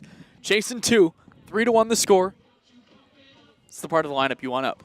It is, and it starts, well, with Ryan Ellis. He's reached base safely via the walk, looking for his first hit of the day, looking to extend it, or not extend a hit streak, but just start a new one. Just get going. Starts with 1. Ellis is 0 for 3 today, has driven in a run, has taken a walk. He's doing his thing, but has got to get on here to start the inning. Brendan Morris. First pitch of the 9th. Ellis takes off the outside, 1-0. Every ball that's thrown kind of feels like a win. Yep. I mean, you'll take a walk, get the tying run to the plate. Morris's 1-0 is inside and low, 2-0. Final line on Brian Aransha, an inning and 2/3. A hit, no runs, of course, none earned. No 4 walks, no strikeouts. 2 balls and no strikes to Ellis. Brendan Morris looking for his first save of the summer, the 2-0. Ellis takes below the knees, 3-0. One word. Good take. Take. Yep. Take. Get that tying run to the plate. Get Brian Duroff and Ryan Brome up with runners on. 3 balls, no strikes, no outs to Ryan Ellis. Morris delivers. Fastball down and in, ball 4. That is a perfect start to the bottom of the 9th inning. Tying run at the plate, winning run, Ryan Brome. Tell you what, keep the ball in the air. Do not hit a ball on the ground. No. And if you're going to hit it in the air, hit it far, because the wind is blowing in. Brian Duroff is 0 for 2 today. He should be 2 for 2 with a pair of home runs and a pair of walks. Wind has knocked down his home runs twice today. The wind is gusting back in with a runner on first. Would not be surprised if he takes until a strike is thrown. The first pitch to him here is a slider down low, 1-0. Yep, you absolutely have to take till a strike here. 5 straight balls to open up the inning. You gotta see one. Brendan Morris. The 1-0. Tapped foul off to the left, 1-1. Would have been a strike anyway. Interesting decision nonetheless. Duroff's in hack mode today. Hey, why not? He's hit the 2 furthest balls of the day. Yeah. Probably looked like a boomerang out there and left. A ball and a strike to Duroff. Pickoff move, Ellis back in at first. It's a 2-run game. Duroff represents the tying run. The bottom team in the CCL North looking to upset the second place team. Morris looks to first. The 1-1. Duroff lines this one over the head of the shortstop into left center field. That's a base hit. Going from first to second and stopping there is Ryan Ellis. First hit of the day for Brian Duroff, and the Crawdads are right back in business. Hey, I thought Ryan Ellis was going to go to third. Ryan Lovato at third had the windmill going, and Ellis never even looked at him. And I think smartly so. Yeah, because that would have been a terrible send, I think. It'll be a mound visit. The entire infield's going to come in. Ryan Brome's at the dish. There's a lefty getting loose in the Mudcats bullpen. No action in the Crawdads pen. Ooh. Baseball, man. This is what you live for as a baseball fan. It kind of feels like a can't-lose game for the Crawdads. It kind of feels like, well, we have nothing to lose for the Mudcats. With the Healdsburg Prune Packers, the #1 team in the North, playing terrific baseball right now and already 4 games ahead of the Crawdads, can't lose. Yeah, cannot. Brendan Morris is going to be back to the mound. I like this for Brome, a righty that struggled against the Crawdads. Brome gets a pitch that he can handle. I think, he can easily end this game. One swing at the bat. He's 0 for 4, which means he's due. He's due. And, Fleetwood Mac is playing. It's a calming feeling. Calm before the storm. Ryan Brome, 4 home runs on the summer, .318 average coming into today's game, leads the CCL in RBI. Hits here with runners on first and second and still nobody down. Squares to bunt. Takes it back. First pitch is below the knees for a ball. I would not want Ryan Brome to bunt here. No. Don't hate showing bunt, but got to swing the stick.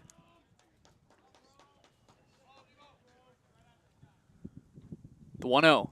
Brome takes just inside 2-0. Not sure where it missed. Not at all. 2 balls, no strikes, no outs. 3-1 the score. Ryan Brome, the winning run at the dish. Ellis on second, Duroff on first. The 2-0 to Brome. Squares to bunt, pulls it back. It's inside and low, ball 3. Take. 3 balls, no strikes, no outs. On deck is Matt King. The 3-0. Call the strike at the letters. 3-1. Take. Get One pitch. See one spot. It's got to be the pitch you dream of. 3 balls, 1 strike, no outs. Ellis on second, Duroff on first. The 3-1 to Brome. Squares to bunt, gets it down left side. Up with it is the third baseman. He's going to go to first. It is just in time to get Brome. Hey, sack bunt. It does a job. It does a job. 2 runners in scoring position. Tying run is in scoring position, but I don't love it. not a fan of that. I'm really not a fan of that. Don't love giving up and out. He does the job. Here's Matt King. Singled in his last at-bat, has had 4 solid at-bats today. Runners on second and third, 1 down. First pitch to King is off the outside and low. Good stop by Ballholm, 1-0. King is, he's having a good day. Yes, 1 for 4, but has hit a couple balls very hard. One of those, wind-held home runs.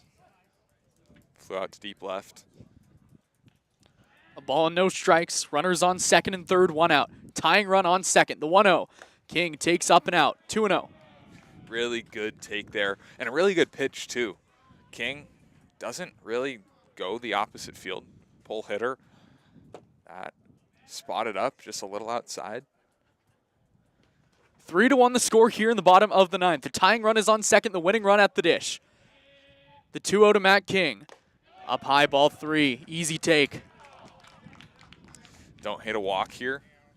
Don't hit a walk if you're the Mudcats either. Sets up a force anywhere. Don't really necessarily want to put the winning run on, but I think to set up a double play. 3-0 to King. On the outside, strike 1. Now, think he's swinging. He's ready to swing. 3 balls, 1 strike, 1 out. Ellis on third, Duroff, the run that matters on second. Matt King at the dish. The 3-1. Outside ball 4. Good at bat for Matt King. To load the bases, second walk of the inning. Is this the day for Blake? Doesn't look like it. They're going to let him face Casey. Casey Cummings in his first at bat of the day. Having a great summer. In a huge spot. Casey Cummings, 4 home runs. Tops on the team. Bases are loaded with 1 out. First pitch. Cummings takes on the outside with a fastball, 0-1. Good pitch. It's a good strike 1. Dotted up. Cummings is really not going to do much with that. No balls, 1 strike, 1 out. Solid speed on all 3 bases for the Crawdads. The 0-1. Fouled off to the right, 0-2. Time to protect. 0-2. Find a way to battle. Tough. Getting put in a tough spot here. Bases loaded. 1 out, bottom of the 9th. You're trailing 2. Casey Cummings, good hitter. Gonna have to find a way. Do anything you can to battle out of this 0-2 hole. 309 average, 5 home runs. He had his 5th yesterday. 10 runs batted in. No balls, 2 strikes, 1 out. Ellis on third, Duroff on second. Matt King on first. The 0-2. Cummings takes up and out, 1-2.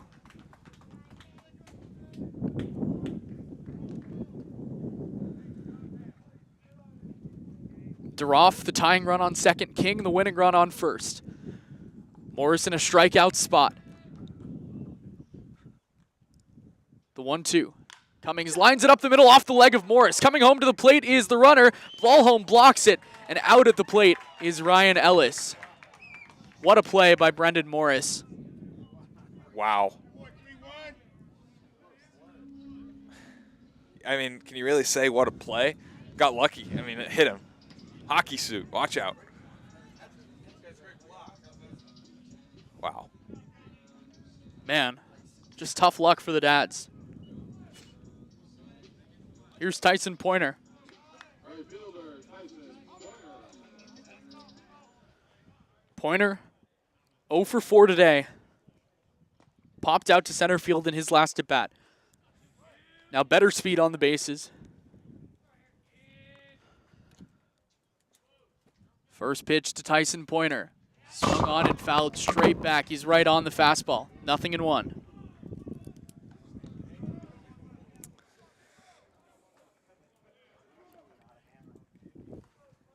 No balls, 1 strike, 2 outs. 3-1 Mudcats.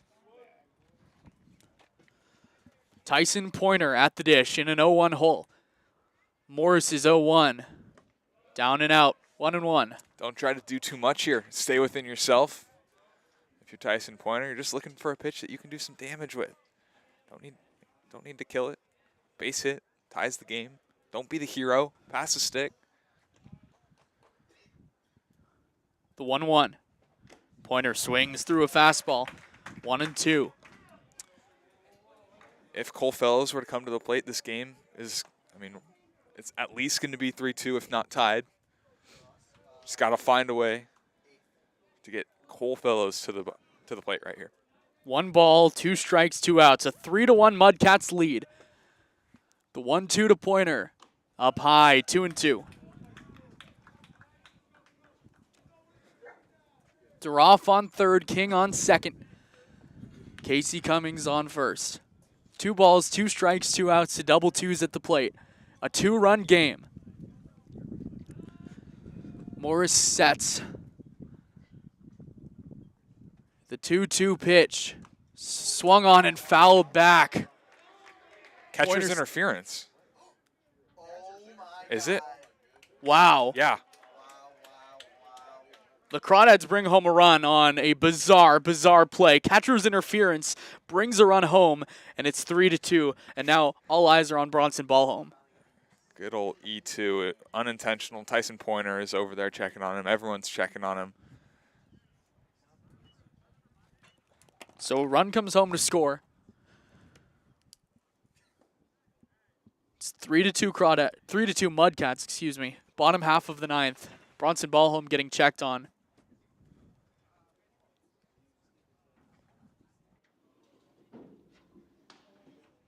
We're going to step aside when we come back. The rest of the bottom of the ninth here on the Crawdads Streaming Network.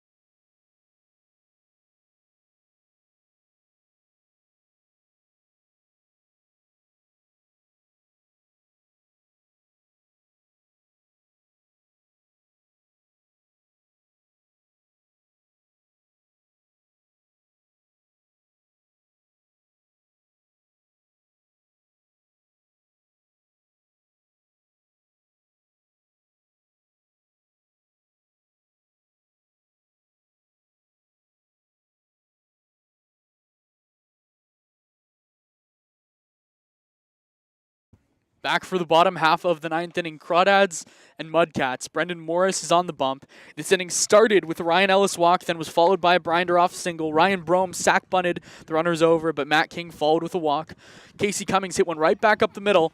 That was knocked down by Brendan Morris, and then somehow Tyson Pointer reached on a catcher's interference, and it'll bring Cole Fellows to the plate with 2 down to face Brendan Morris. Fellows 0 for 3 with a walk today.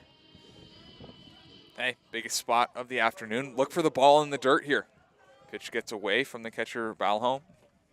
Break for the plate, good speed on third. King on third, Cummings on second, Tyson Pointer on first. First pitch to Cole Fellows is popped up to the left side, foul, 0-1. 3-2 Mudcats lead. Crawdads have not dropped back-to-back league games all summer, in danger of doing so here. The 0-1 to Fellows. At the knees on the outside, 0-2. Morris 1 strike away from winning the ballgame. Cole Fellows in protect mode. Good speed on the bases, and it's a 1-run ballgame. Brendan Morris sets at the belt. The 0-2 to Fellows. Line drive up the middle. Coming in as the center fielder. It's going to drop for a base hit. 1 run scores. Cummings is coming to the plate. Here's the throw. It is offline. The Crawdads walk it off against the Solano Mudcats. 4-3 final.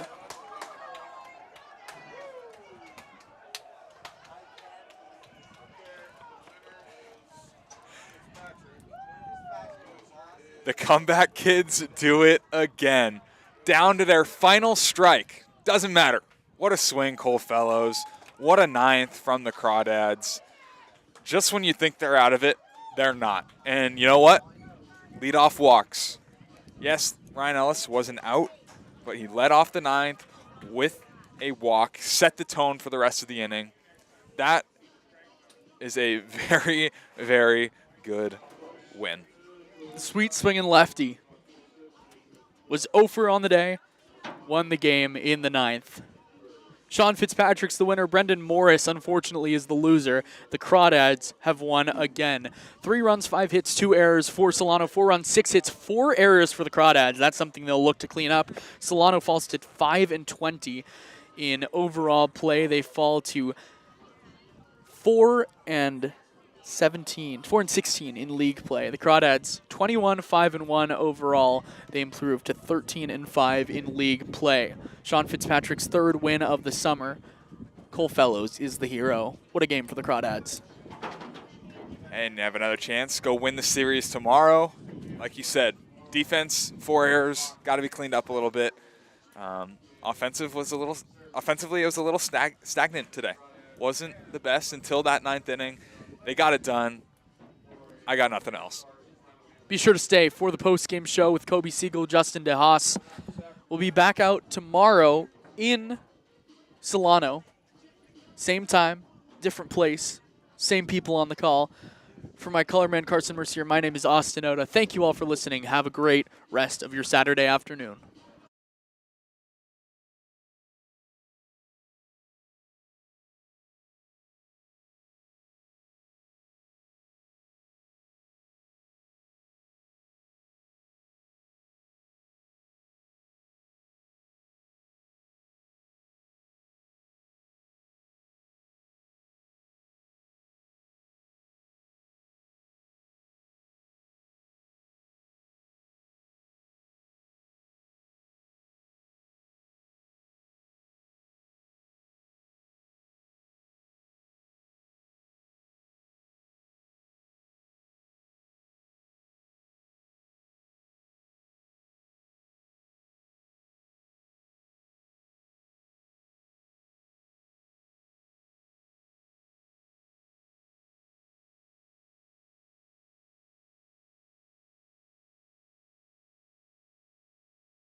Hello. Yeah, go. Yeah, you good. You're good. All right. Hello and welcome to the Walnut Creek Crawdads post-game show. You're sure you can hear me? I hear you. Welcome to the post-game show. I mean, this team, and here we got Cole Fellows here. This team is just something else. I mean, we got Cole Fellows in the camera here. Yeah, do the read for you real quick. Your Crawdads Yeah. player of the game is brought to you by DVY Cards and Collectibles, a local shop with all your favorite cards and collectibles, conveniently located just off the 4 freeway. Cole Fellows, thank you for coming out to the show. Thank you. Yeah, Cole Fellows. So, walk-off single. The catcher's interference right before you. Just kind of a wild game and wild inning in general. Is that your first walk-off, and how did you feel after the walk-off? Yeah, I think that's my first walk-off. And really, I mean, I hit a couple other balls hard today. None of them found a hole. And then just so happened to be the ball that I didn't hit that hard, that fell in there, and it happened to be at a good time. And yeah, I'm happy that we got it done.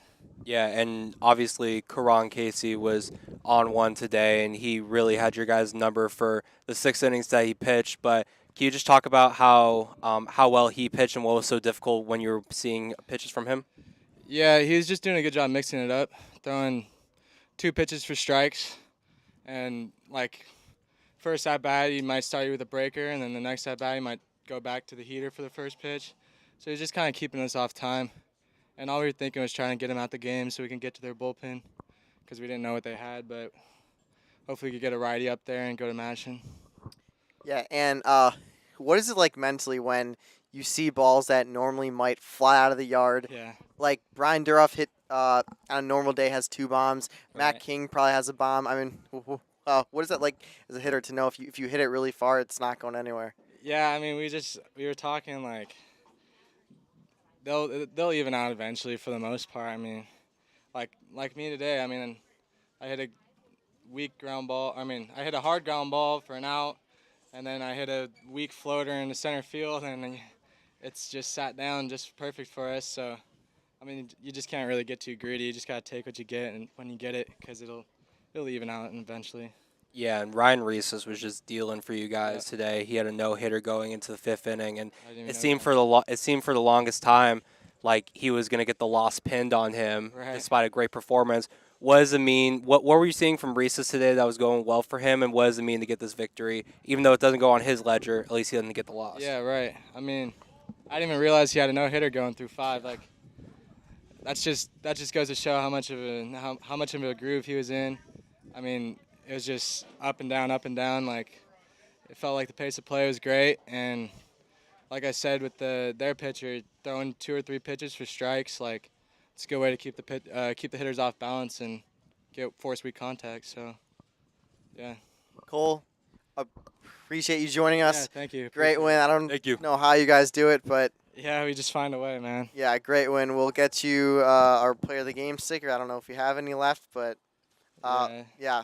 All right, yeah, I appreciate awesome, it, Cole. guys. Thank All right, thank you. Yeah, you just want to put it right there. You're good to go. Your Crawdads Player of the Game is brought to you by DVY Cards and Collectibles, a local shop with all your favorite cards and collectibles, conveniently located just off the 4 freeway. And, I mean, what a game that was. Hey, before we Justin. get into it, though, this look around the CCL is Yes. brought to you by American Stage Tours. American Stage Tours, small enough to care and large enough to compete. And so when we look around here, obviously, you've got this score, but beside this, the Healdsburg Improved Packers play the Sonoma Stompers at 6:05 later today. And let's see if there's any other non-league action going. We've got the Lincoln Potters at the Medford Rogues at 5:05. And let's just go down south, see if we got anything. No non-league there, but in terms of CCL action, we have 3 games. The San Luis Obispo Blues are tied 0-0 with the Conejo Oaks, top of the 2nd. You've also got the Santa Barbara Foresters playing at the Academy Barons at 6:05. And then the nightcap, the Arroyo Seco Saints playing at the OC Riptide at 7 p.m. Continue. Yes, I mean, so this team, down 2, and you think, oh, all right, maybe there's a chance, and then they kind of a shaky ninth inning. John Fitzpatrick does a good job cleaning up the mess, limiting the damage. Then and then you're like, all right, 2 runs, can they do it? They've done it before, and then 2 straight walks. Ryan Brome bunt, which at the time there were some people in the booth who were questionable, including Yourself included. myself, who I am just in general very anti-bunt, but that's for another time. And then it gets to be bases loaded. Matt King walks. And then the crazy play, the liner right at the pitcher. I mean, a perfect bounce right at him. And then a great block by the catcher, who your boy Bronson Balholm. Bronson Balholm had some great blocks all game. Stays in the game after the catcher's interference. He did. And then Tyson Pointer just doing anything to get himself on base. And then Cole Fellows, the liner up the middle. Casey Cummings, the speed demon, got a big lead at second, coming around to score. I mean, what is in the water this team's drinking? There's something in the water. I don't know, because it just seems like it keeps on getting crazier. Like that's when they scored 7 runs in the 7th inning about a week ago. That was like the most impressive, but this is just chaotic, to say the least. I mean, the fact that you get bases loaded in the 7th, you get bases loaded in the 8th, you don't scratch anything. Then all of a sudden you get bases loaded here in the 9th, and it takes you first a catcher's interference. How often do we see that? Never. And then after that, you get Cole Fellows. And before that was the Casey Cummings one, like you said, a ball that was drilled right at the pitcher. I'm shocked he isn't hurt by that. I'm shocked that he probably has some sort of bruise, but he fought through it. Bronson Balholm fought through it after getting injured on his catcher's interference. Like, this was a war today, man. The game went over 3 hours, despite it being a 4-3 ball game. This was just a tough, gritty game, to say the least. And the fact that the Crawdads came out victorious, I thought for sure that they wouldn't, but I shouldn't be shocked, because this is just what the Crawdads do. The Cardiac Crawdads are back again in full fashion, and it's incredible to see. I mean, it's funny because it shouldn't have to happen against the Solano Mudcats, but you'll take it when you can get it, and so they were able to pull that off today. Yeah, and I mean, frankly, this is in terms of defensively, this is one of the worst performances I think we've seen for the Crawdads. We had 4 errors, but Yeah. I think, but the pitching for the first 8 innings, this pitching Incredible. was incredible. 9 strikeouts, 1 walk through 8 innings. The walks have been a problem all year, and it was just an awesome performance. Starting, of course, by Ryan Reesas of UC Davis. We had no hitter going into the 5th. There was a bit of a scoring change by You. yes by me, the official score. But yeah, I mean, his changeup, he's generating swing and misses. At one point, he had about 20% of his pitches were swing and miss. That would be, over a full season in the major leagues, that would be the best in baseball. So I mean, his changeup, swing and missing. I mean, everywhere he mixing the curveball a little bit. I mean, what'd you see from Ryan Reesas? We all know Ryan Reesas is a really good pitcher. He pitched in the Cape last year with the Orleans Firebirds. He's been a good pitcher at UC San Diego, and overall, this was his 2nd start so far this summer. We talked about in the pregame show how his last start against the Bay Area Admirals didn't go as well as he would have wanted to. 3 innings, 4 earned, and there were some silver linings of not walking anyone, but he bounced back in a big way today. And we predicted that on this pregame show, but I didn't necessarily think he'd have a no-hitter going through 4 or into the 5th inning, in fact. And yeah, I mean, look, overall, he was great. The 5th got to him a little bit, but he only gave 1 earned, and then the second run that scored was off an error from Joey Donnelly, where he just dropped a throw from Matt King that should have ended the inning, but instead it resulted in the second run being scored, which seemed like it was going to be the game-winning run. And I talked to Cole about that, and we were just so glad that he didn't get pinned with the loss because he doesn't deserve it. He didn't give up an earned run to give up the lead. He, did all he could essentially to give this team a chance, and yeah, his 5 innings won't go unnoticed. And he had a great outing, but Karan Casey also had a great outing too for Solano. You want to talk about him for a little bit? Yeah, I mean, Karan Casey. We saw it in that first at bat to Ryan Ellis, which, by the way, he held Ryan Ellis. I believe he held Ryan Ellis to being over 3. Yeah. Which is incredibly impressive. Anyone able to do that? I mean, yeah, that's the tip of the cap right incredible. Yeah, so you saw it from the first pitch of the game. First pitch of the game, curveball in there for a strike. Next pitch of the game, curveball in there for a strike. He was really able to establish his curveball early in counts. He was not afraid to throw it at any counts.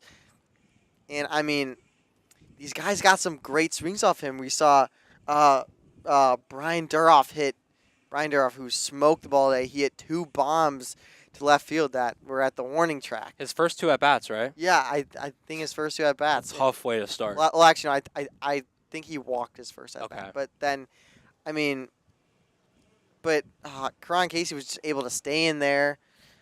And, I mean, the Crawdads just couldn't get anything going, and there were a few opportunities early in the game, and then once you got to the 4th, 5th, and 6th, it kind of just like the Crawdads are like, all right, we got to get this guy out of the game because he's throwing strikes, and we saw the bullpen of